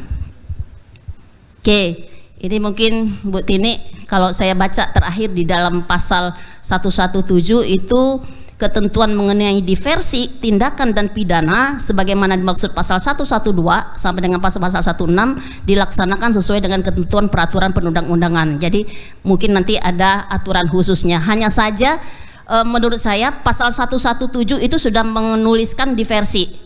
Tapi kita kalau buat di pasal 112 diversi juga sudah disebutkan, Bu. Jadi diversi itu diatur dengan undang-undang.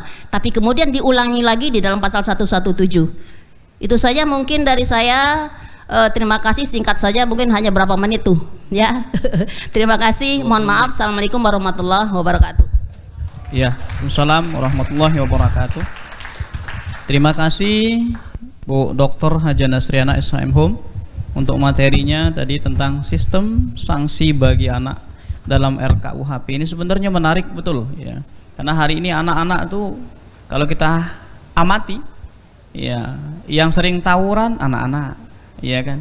Yang sering nangis ya anak-anak gitu kan. Karena tadi senada dengan yang disampaikan oleh Bu Nas, anak-anak itu tidak boleh dikasih hukuman ya. Karena menurut penelitian juga, Bu, kalau anak itu dimarahi itu bahkan menghilangkan apa namanya sel ya, mematikan ratusan ribu sel. Artinya kalau anak-anak itu sering dimarahi. Oleh karena itu mungkin jangan dimarahi tapi diberikan sanksi yang kaitannya dengan apa nanti tadi, Bu, sanksi tindakan ya. Ya.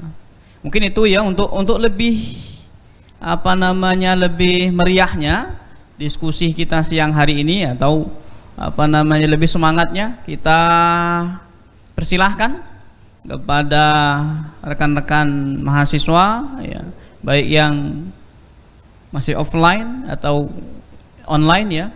Kalau ada pertanyaan silahkan ya. Untuk termin pertama ini kita batasi 3 pertanyaan, benar? Ya, 3 pertanyaan. Ya, 3 pertanyaan dulu ya. Ya, silahkan sebutkan namanya.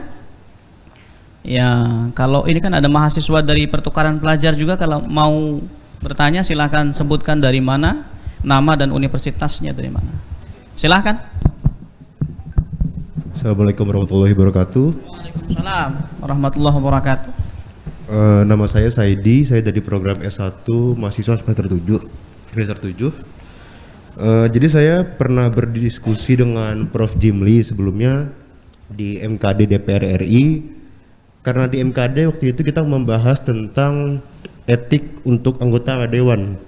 Nah, jadi saya kepikiran dalam rancangan KUHP ini sebagai tim perancang mana yang lebih difokuskan dalam perancangan KUHP,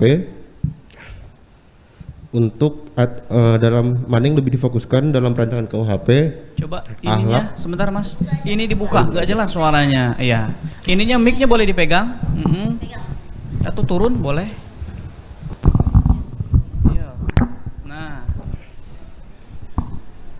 sebagai tim perancang, mana yang lebih difokuskan dalam perancangan KUHP ini, akhlak, etika, atau hukum untuk keadilan itu sendiri, terutama perancangan pemidanaan terhadap anak dan disabilitas. Mungkin pertanyaan saya ini lebih cocok untuk Bu Tuti sebagai tim perancang. Iya. Dan mungkin pertanyaan saya bisa menjadi bekal untuk teman-teman yang ingin menjadi staf ahli. Terima kasih. Iya, staf ahli. Ya, itu pertanyaan pertama. Kemudian ada lagi yang mau bertanya? Cara suka lo? Iya. Iya, Bu. Ya, silahkan sebutkan nama, dari semester berapa, dari universitas mana? Ada? Prof Tuti masih bergabung, Prof? Masih. Iya.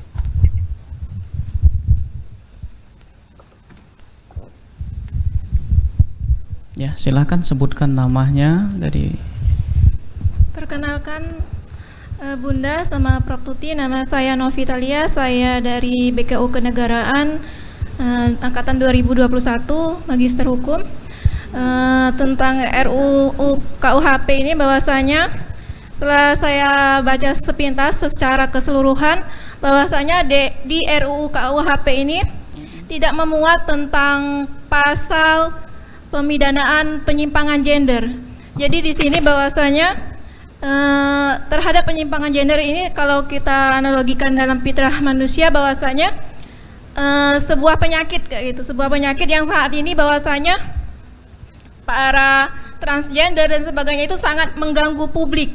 Dan di sini hari ini belum adanya pasal yang mencantumkan demikian, bahwasanya hal itu harus dipidana atau diadakan rehabilitasi terhadap para penyimpang gender ini. Kemudian bahwasanya yang kedua,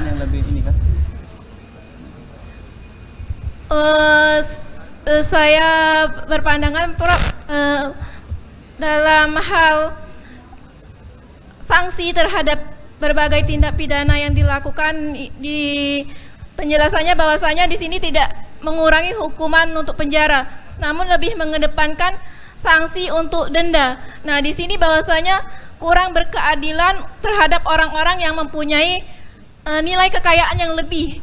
Jadi di sana bahwasanya walaupun di pertimbangannya dendanya itu ada golongan-golongan tertentu, namun di sini jika terus diberikan sanksi hanya berupa denda, itu dirasa kurang memberikan efek jera bagi pelaku sanksi pidana, bagi pelaku tindak pidana. Sekian, terima kasih. Iya. Satu lagi? Hah? Apa kita? Ya, coba, enggak apa-apa. Silakan. Silakan. Mana tadi yang angkat tangan ya? Silakan. Ya. Terima kasih atas kesempatannya. Nama saya Anissa Famela dari Magister Hukum angkatan 2021. Yang saya ingin tanyakan, berdasarkan pasal 113 ayat 3 menyebutkan bahwa anak yang berada di bawah umur 14 tahun tidak dapat dijatuhi pidana dan hanya dapat dikenai tindakan. Yang ingin saya tanyakan, bagaimana penerapan azas praduga tak bersalah terhadap ABH tersebut, dikarenakan baru-baru ini ada anak yang berada di bawah 14 tahun setelah mendapatkan penetapan hakim, keluarganya itu menuntut bahwa bagaimana kalau misalkan kami itu tidak menerima tentang penetapan tersebut karena ABH tersebut merasa tidak melakukan tindak pidana tersebut, namun penetapannya sudah keluar dari pengadilan. Terima kasih. Ya. Sebentar, namanya tadi siapa? Anissa, Pak. Anissa, ya. Ya. Baik.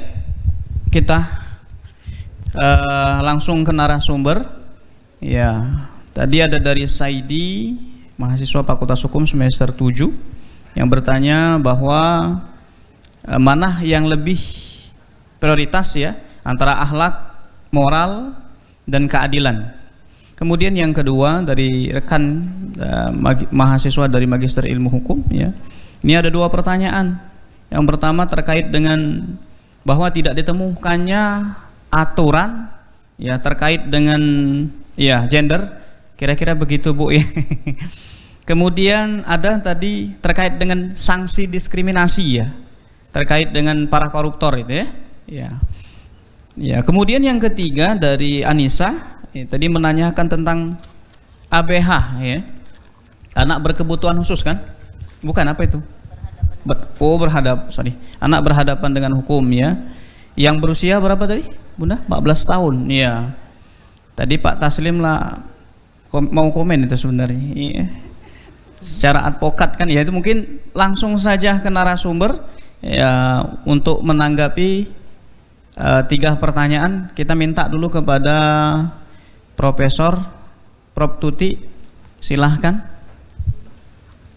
Baik, terima kasih untuk pertanyaannya. Kayaknya harusnya lebih banyak ke Pak Topon tentang delik ya. Yang pertama Pak Saidi, mana yang lebih penting? Semua penting Pak, semua penting ya. Itulah yang kemudian membuat yang pertama, isu yang utama adalah kriminalisasi. Tindakan seperti apa yang layak dikenakan sanksi pidana atau tindakan?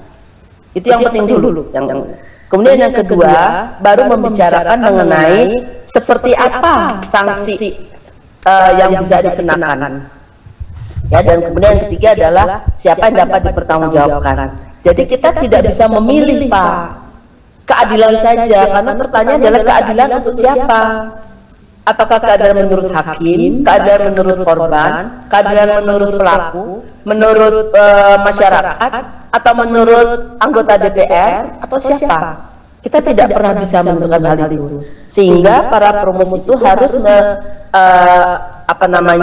harus memperhatikan semua unsur itu, karena tidak pernah ada penentuan tindak pidana dan pidananya yang hanya ditekankan pada satu aspek saja. Ya, oleh sebab itu juga di dalam menentukan mengenai sanksi pidana atau tindakannya, kami mempergunakan yang disebut sebagai modified guilty system, ya, di mana untuk setiap tindak pidana itu ditentukan gradasinya seperti apa, ringan, sangat ringan, ringan, sedang, berat, sangat berat dan lainnya, dan kemudian apa sanksi yang dapat dikenakan padanya. Jadi memang tidak bisa kalau akhlaknya siapa? Apakah semua akhlak itu ada konsensus? Ya, kenapa saya bicara begini? Karena kemarin itu kami di Sumatera Barat ketika sosialisasi, beberapa mahasiswa protes, mengapa delik perzinahan ini harus diatur dalam RUKHP? Akan tetapi di sisi lain ada juga yang protes, mengapa delik perzinahan jadi delik aduan? Harusnya dia delik laporan saja, tidak perlu ada yang mengajukan, tapi langsung bisa diproses. Nah, itu kan menunjukkan adanya perbedaan pemanaan akhlak, moralitas gitu ya, yang tidak mudah diselesaikan. Ya, dan perancang KUHP juga bukan orang yang menjadi penjaga moral gitu, kita nggak berani juga begitu ya, karena di Indonesia itu sangat beragam dengan masyarakat yang heterogen. Dari Novita, BKO itu apa ya? BKO Kenegaraan, bidang kajian utama, Prof. Orang hilang. Bidang kajian utamanya. Oh, bidang kajian utama hukum tata negara, Prof. Oh, tata negara ya. Jadi itu yang tadi saya sampaikan kepada saudara saya. Yang pertama adalah untuk merumuskan tindakan apa saja yang layak dijadikan tindak pidana, ya, dan ternyata penyimpangan gender itu ternyata tidak masuk di dalam kamus dari DPR, kamus dari tim perumus, dari pemerintah, ya, untuk dijadikan alasan penggunaan pidana. Dan tentu saja ini tidak bisa berdiri sendiri. Ternyata penyimpangan gender itu juga merupakan satu sesuatu yang bersifat individual, dan itu diperoleh mereka dari lahir. Bagaimana kami pernah berpikir bagaimana menghukum seseorang yang dari lahir memang memiliki genital yang berbeda dengan orientasinya, ya, dan kami tidak berani melakukan itu. Karena nanti akan banyak sekali terjadi kriminalisasi yang tidak begitu jelas. Jadi harus ditegaskan apa itu pertimbangan gender seperti apa. Dan kami tidak pernah mendapatkan masukan seperti ini. Ya, tadi mungkin kaitannya dengan akhlak, moral dan keadilan dan lain-lainnya tadi. Lalu sanksi, mengutamakan sanksi, sebenarnya tidak ada yang mengutamakan sanksi denda. Tapi kami memang merumuskan bahwa hakim dalam memutus itu direkomendasikan untuk menjatuhkan sanksi yang lebih ringan. Dan penjatuhan sanksi ini harus pertama sesuai dengan tujuan pemidanaan. Ya, yang kedua tadi saya kira Bu Tini sudah sebutkan itu. Yang kedua dia juga memperhatikan berbagai faktor yang harus diperhitungkan oleh hakim, ya, mulai dari alasannya, mulai dari korbannya, mulai dari kerugiannya dan semuanya.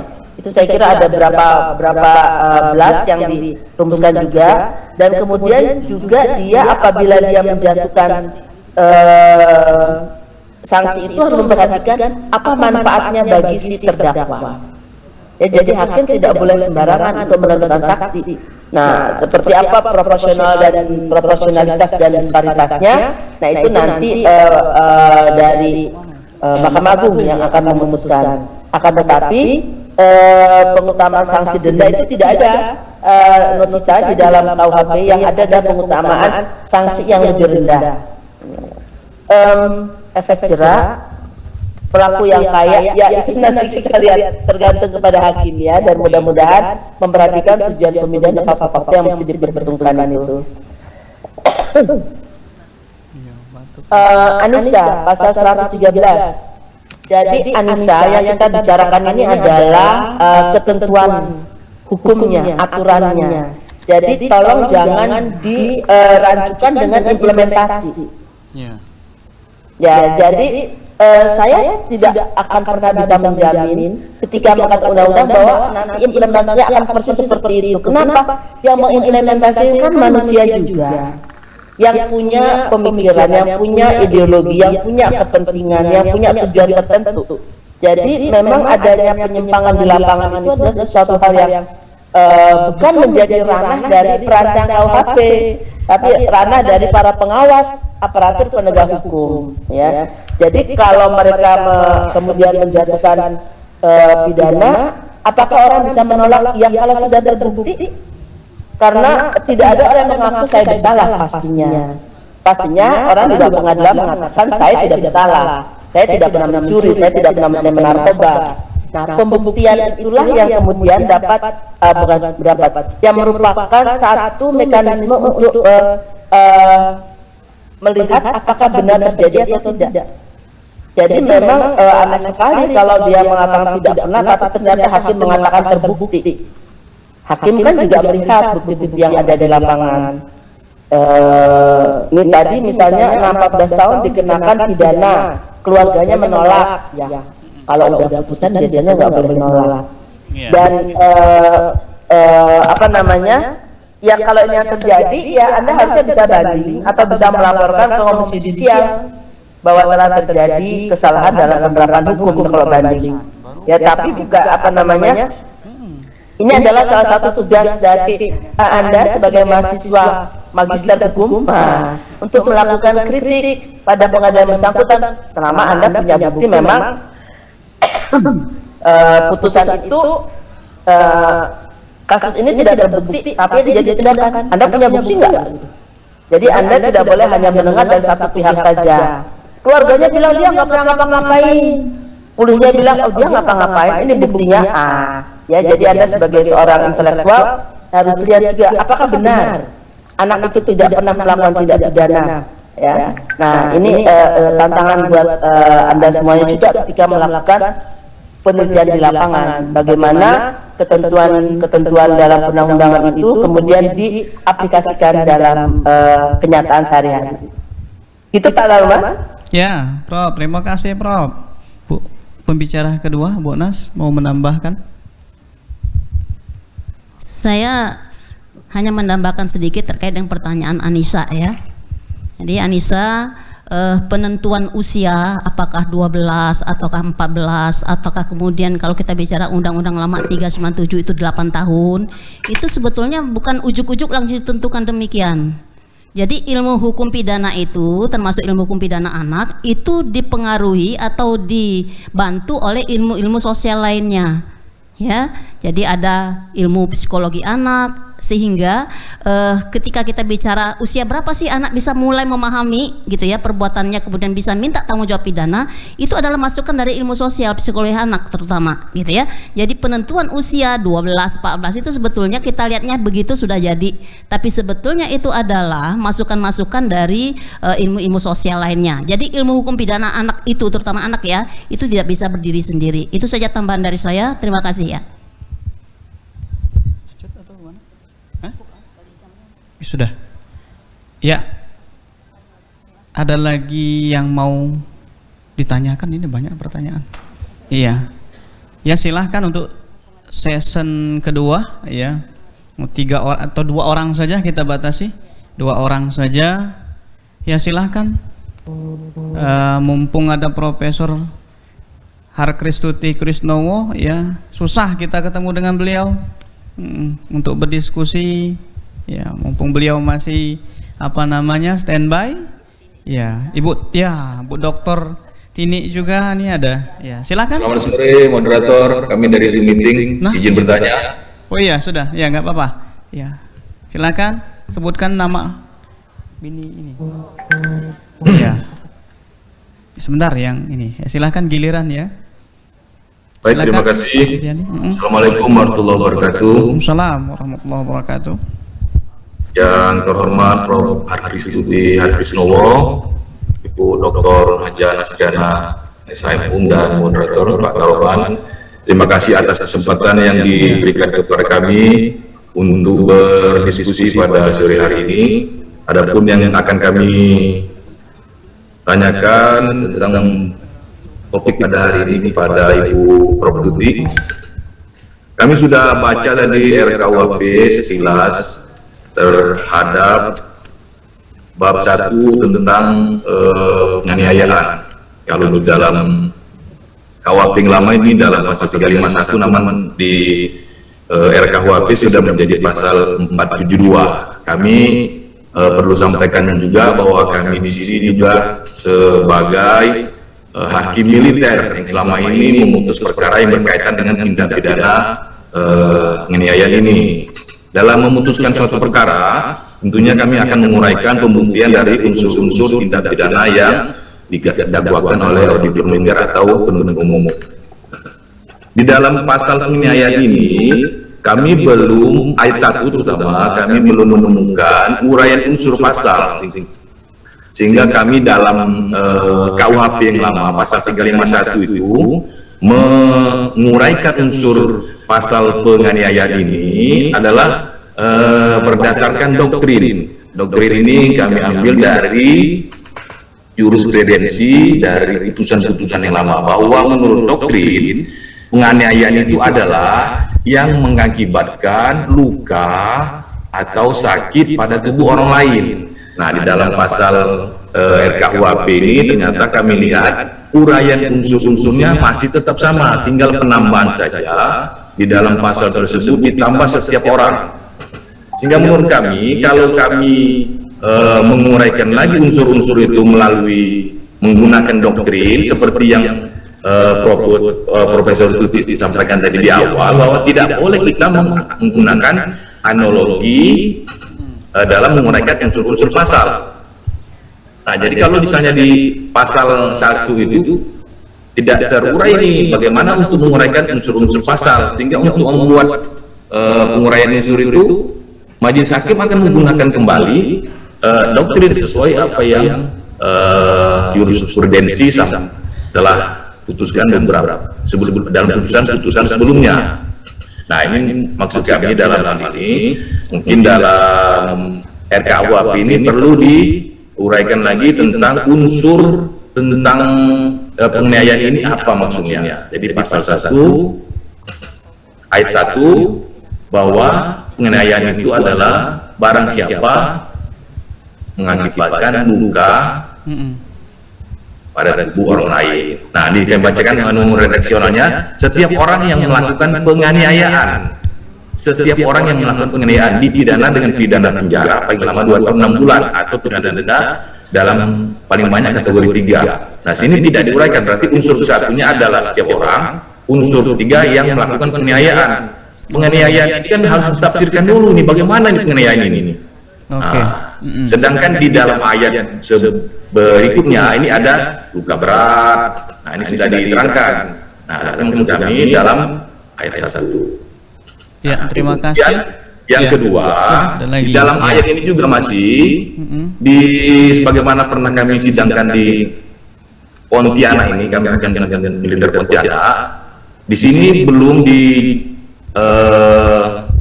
rumuskan tentang alasan pemaaf seperti yang Prof sampaikan tadi, bahwa kalau misalnya sudah ada alasan pemaaf dengan cara misalnya mengganti denda yang kerugi pada lembaga adat, nah ini bisa menjadi alasan pemaaf. Di sini sudah terjadi perkara seperti ini, di mana anggota TNI berkelahi dengan masyarakat adat, sehingga Dewan Adat Dayak dia turut serta dalam damaikan permasalahan ini. Didendalah ini 2 orang ini dengan pidana adat sejumlah uang 200 juta. Nah, namun di situ dituangkan dalam bentuk perdamaian. Namun demikian pidananya tidak gugur, tetap saja dipidana terhadap anggota ini. Kan rugi sekali anggota ini. Pangkatnya Prada, yang gajinya cuma seberapa ini didenda 200 juta oleh lembaga adat Dayak. Kemudian membangun tubuh lagi, jadi berkali-kali lipat pidana yang diterapkan pada anggota kita ini. Kemudian juga naik pangkat susah dia, kemudian untuk gajinya sudah dipotong, banyak sekali ruginya. Sehingga menurut kami kalau dicantumkan di dalam pasal RKUHP pasal 472 ini, apabila sudah dibayar ganti rugi, maka dapat menjadi alasan pemaaf untuk tidak dipidana. Sebenarnya ini mungkin bisa disampaikan seperti itu. Nah, terakhir ini kemudian itu kami sudah cari juga alasan penganiayaan di pasal 46 tentang pengertian tidak ada pemugaran.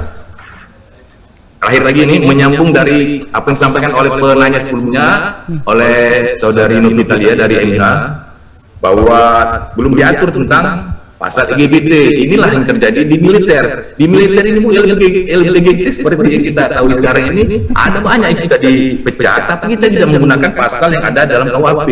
Karena apa? KUHP tidak menjangkau dengan peraturan yang ada. Misalnya hubungan sesama jenis antara laki-laki dengan laki-laki atau perempuan dengan perempuan. Ini ada terjadi di militer, ada, sehingga dipecat. Pasal mana yang digunakan? Pasal kita yang digunakan adalah alternatif, yang terbukti adalah pasal 103 KUHPM, yaitu tidak melaksanakan perintah dinas. Karena apa? Dalam pasal KUHP yang diatur sebelumnya yaitu hanya mengatur hubungan antara orang dewasa dengan anak-anak yang sejenis. Nah, mungkin di dalam RKUHP perlu dicantumkan apabila hubungan menyimpang ini dimasukkan dalam RKUHP. Itu saja dari kami. Terima kasih Bu. Assalamualaikum warahmatullahi wabarakatuh. Ya. Assalamualaikum warahmatullahi wabarakatuh. Ya. Baik. Ya, ini satu lagi ya. Satu lagi atau gimana Bunda?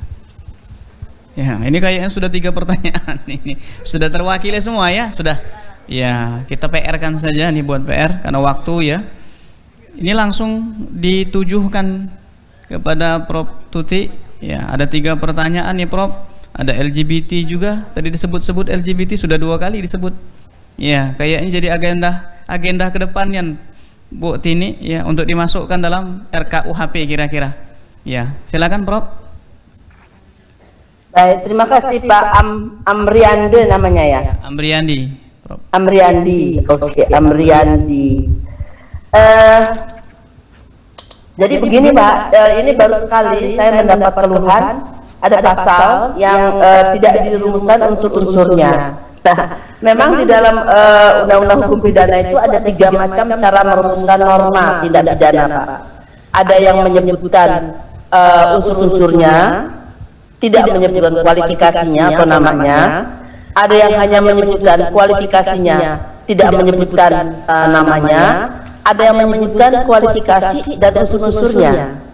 Misalnya di pasal 362 itu kan barang siapa mengambil barang milik dan lainnya dihukum karena pencurian. Nah itu ada dua-duanya, unsurnya ada, namanya ada. Tapi ada juga yang menyebutkan hanya namanya saja dihukum karena penganiayaan. Tidak ada unsur-unsurnya karena diserahkan ke lapangan karena itu terlalu bervariasi, Pak. Dan penganiayaan itu tidak selalu menimbulkan luka, ya. Jadi yang dirumuskan di dalam ayat berikutnya di pasal penganiayaan itu pasal 351 di KUHP atau 470 di rancangan KUHP itu adalah berjenjang. Ya, jadi kalau menimbulkan luka berat seperti apa, luka mati seperti apa, jadi memang sangat diserahkan ke lapangan, Pak. Hakim Bapak itu bertugas. Jadi supaya Bapak tidak didikte sampai terlalu rigid, Pak. Itu adalah salah satu kewenangan diskresioner yang diberikan kepada hakim. Karena kalau semua diatur secara rigid maka akan kesulitan. Nanti kalau orangnya bengek nggak luka gimana, Pak? Dia bengek itu apa ya? Bilur-bilur ya itu kan nggak ada luka, itu lukanya di dalam. Nah itu apakah bisa termasuk ke dalam penganiayaan? Kalau enggak, bukan, ya. Nah ini apalagi kalau penganiayaan ringan, Pak, itu menjadi sulit untuk dirumuskan unsur-unsurnya. Oleh sebab itu memang Bapak yang punya tugas untuk menerjemahkannya di lapangan.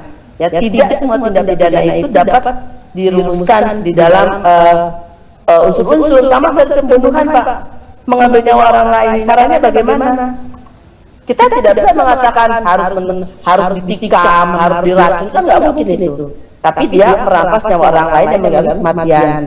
Nah itu adalah memang apa namanya dalam ketentuan hukum pidana itu seperti itu. Ya, jadi kita lihat bermacam-macam tindak pidana dilihat, ada yang mungkin diurai dalam unsurnya, ada yang tidak mungkin, ada yang mungkin diurai dalam unsur dan juga dalam kualifikasi atau penyebutannya. Karena kalau dirumuskan unsur-unsurnya malah menyulitkan penerapan di lapangan. Ya, itu mungkin yang apa bisa saya sampaikan. Kemudian alasan pemaaf, sebenarnya pertanyaan, apakah menjadi medis ini gitu ya? Kalau sudah diputus oleh apa namanya Dewan Adat, ini kalau di dalam RUU KUHP, Pak, itu diperhatikan. Tapi tidak boleh Dewan Adat Dayak yang memutus. Dia tidak punya kewenangan, mohon maaf. Yang punya kewenangan itu adalah pengadilan. Masyarakat tidak pernah diberi kewenangan untuk memutuskan pidana seseorang, termasuk Dewan Adat ini. Itu sebabnya tadi saya katakan juga bahwa ketentuan living law itu tidak bertujuan untuk menghidupkan pengadilan adat, tetap pengadilan negara yang punya kewenangan, termasuk pengadilan militer. Jadi harus memutus. Dan misalnya seperti 200 juta itu juga kita cegah, Pak, dalam RUU KUHP. Paling tinggi itu dendanya itu kalau mau dijatuhkan oleh pengadilan itu ya 10 juta. Tidak boleh kemudian seseorang dimiskinkan karena Dewan Adat menganggap dia perlu dimiskinkan. Itu nggak boleh, Pak. Jadi di sini memang tugas pemerintah yang tidak ringan, karena juga harus mensosialisasikan pada tua-tua adat itu bahwa mereka tidak boleh loh mengambil hukum sendiri. Mereka boleh menyampaikan aspirasinya kepada pengadilan, tapi tidak boleh mereka memutus sendiri karena ini akan merugikan banyak pihak. Apakah jadi alasan pemaaf? Nah, ini menjadi agak sulit juga, Pak, kalau alasan pemaaf. Alasan pemaaf itu kan tidak menghukum sama sekali. Ya, sedangkan tadi pengadilan harus memberikan putusan yang adil bagi para pihak. Jadi mungkin ya bisa diringankan ya, tapi kalau 10 juta saya kira memang bisa dilaksanakan. Untuk LGBT jawaban saya sama dengan yang tadi kepada saudara Novita. Karena susah. Teman saya pernah ada yang bertanya, Pak, dia dari satu kelompok. Saya bilang, masukkan aja dalam ketentuan etika di organisasi Anda. Boleh saja itu.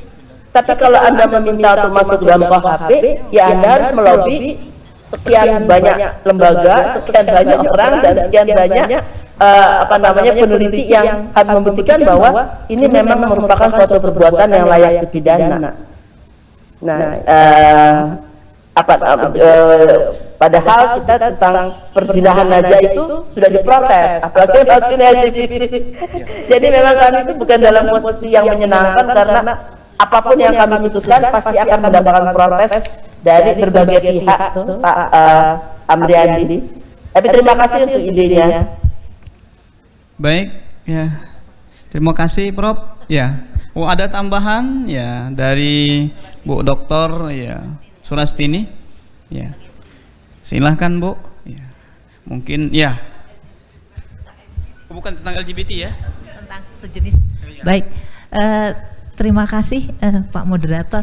Prof Tuti izin ini hanya menambahkan saja bahwa yang tadi tentang melakukan perbuatan cabul terhadap orang lain yang berbeda atau sama jenis kelaminnya, tadi itu ada sebetulnya di pasal 418, tapi bukan dalam arti yang tadi ya, yang LGBT tadi itu kalau sama jenis kelaminnya bisa dipidana kalau dilakukan di depan umum, kemudian dilakukan secara paksa dengan kekerasan atau ancaman kekerasan, atau dipublikasikan sebagai muatan pornografi. Itu ada di pasal 418 itu tambahannya tadi kan. Kalau sesama jenis gitu ya, kalau selama ini kan memang antara orang yang dewasa dengan belum dewasa gitu. Nah kalau di sini tidak dibatasi apakah itu apa namanya yang kalau yang sama jenis di sini tidak disebutkan apakah itu di bawah umur atau tidak di 418 itu. Tapi memang harus di depan umum secara paksa atau dipublikasikan sebagai muatan pornografi. Itu mungkin tambahannya. Ya. Baik, terima kasih untuk tambahannya Bu Doktor ya Sulas. Nah ini ya Bu Doktor Sulastini, terima kasih untuk tambah. Ini agak ini Bu Nasyana ada tambahan ya, cukup ya, alhamdulillah ya. Untuk yang rekan-rekan, kalau masih ada yang mau ditanyakan, kita simpan dulu ya. Kalau nanti ada diskusi-diskusi tentang hal seperti ini, boleh ditanyakan. Karena mengingat waktu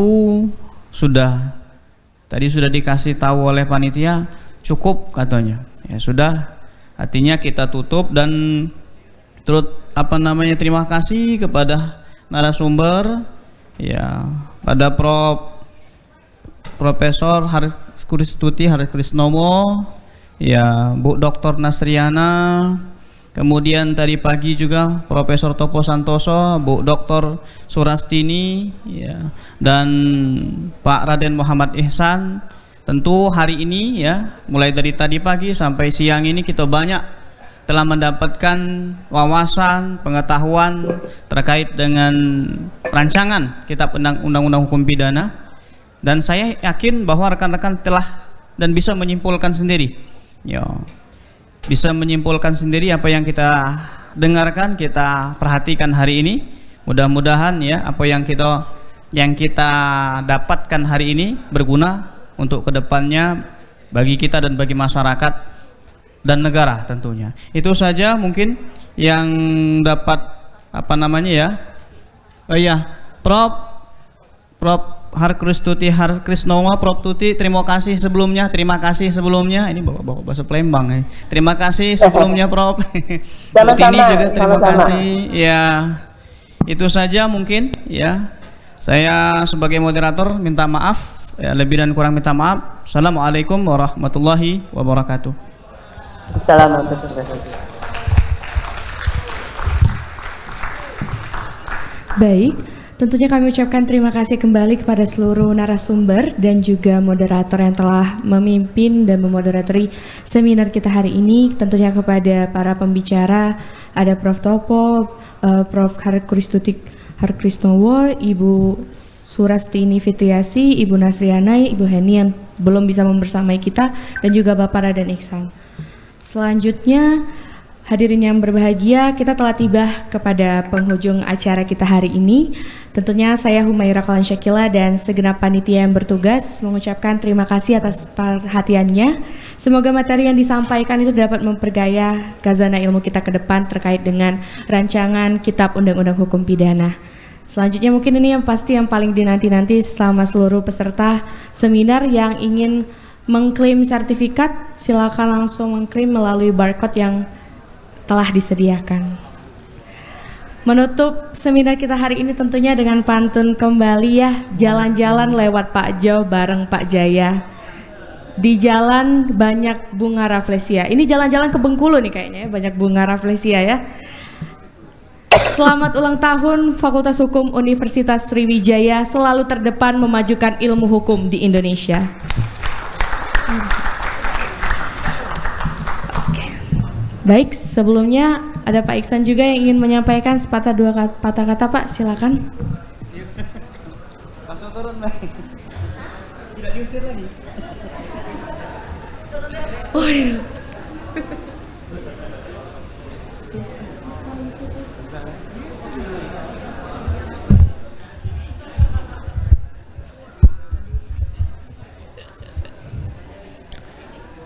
Baiklah,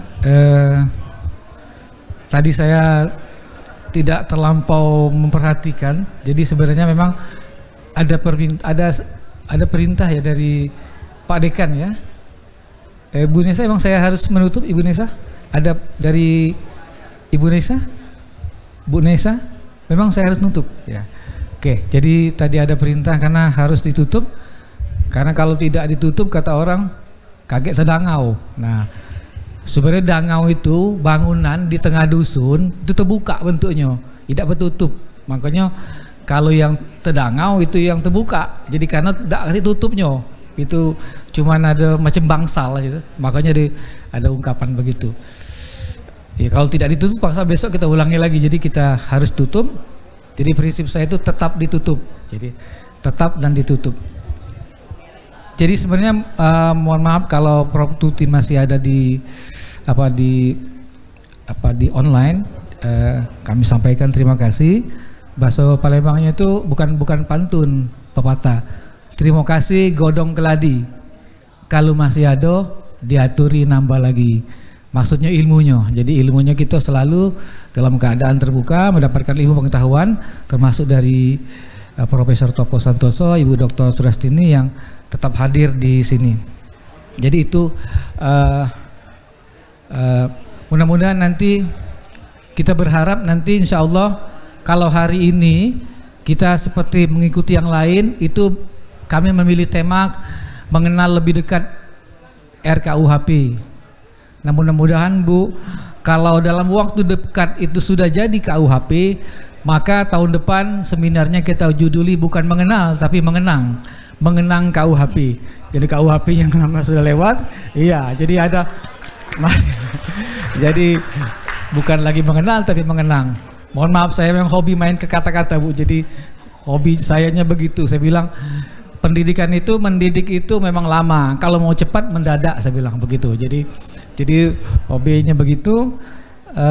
Mohon maaf atas segala kekurangan dan pasti itu banyak saya miliki kekurangan itu.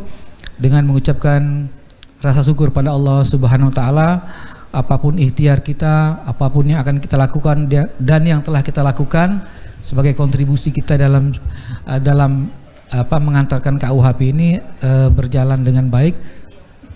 Amin. Ya. Prof Tuti, Prof Harkis Tuti. Makasih Prof. Ya. Sama-sama. Ya, terima kasih. Alhamdulillah bisa bertemu di sini. Berapa tahun yang lalu Ibu kesini pada waktu acara Pak Profesor Mustafa. Pak Mustafa ya. Iya Pak Mustafa. Tapi beliau sudah wafat. Alhamdulillah kita bisa bertemu dan kami harapkan nanti Prof Tuti nanti hadir secara langsung di sini Bu. Termasuk yang saya katakan tadi kepada yang di ruangan, tahun ini kita mengenal lebih dekat KUHP. Mudah-mudahan tahun depan itu kita ubah menjadi mengenang KUHP, bukan lagi mengenali RKUHP, karena KUHP-nya sudah menjadi bagian dari sejarah kita. Terima kasih dengan sebesar-besarnya kepada Ibu. Iya, terima kasih Bu. Di mana kameranya sih? Demikianlah atas partisipasi semuanya. Wabillahi taufiq wal hidayah. Wassalamualaikum warahmatullahi wabarakatuh. Waalaikumsalam warahmatullahi wabarakatuh.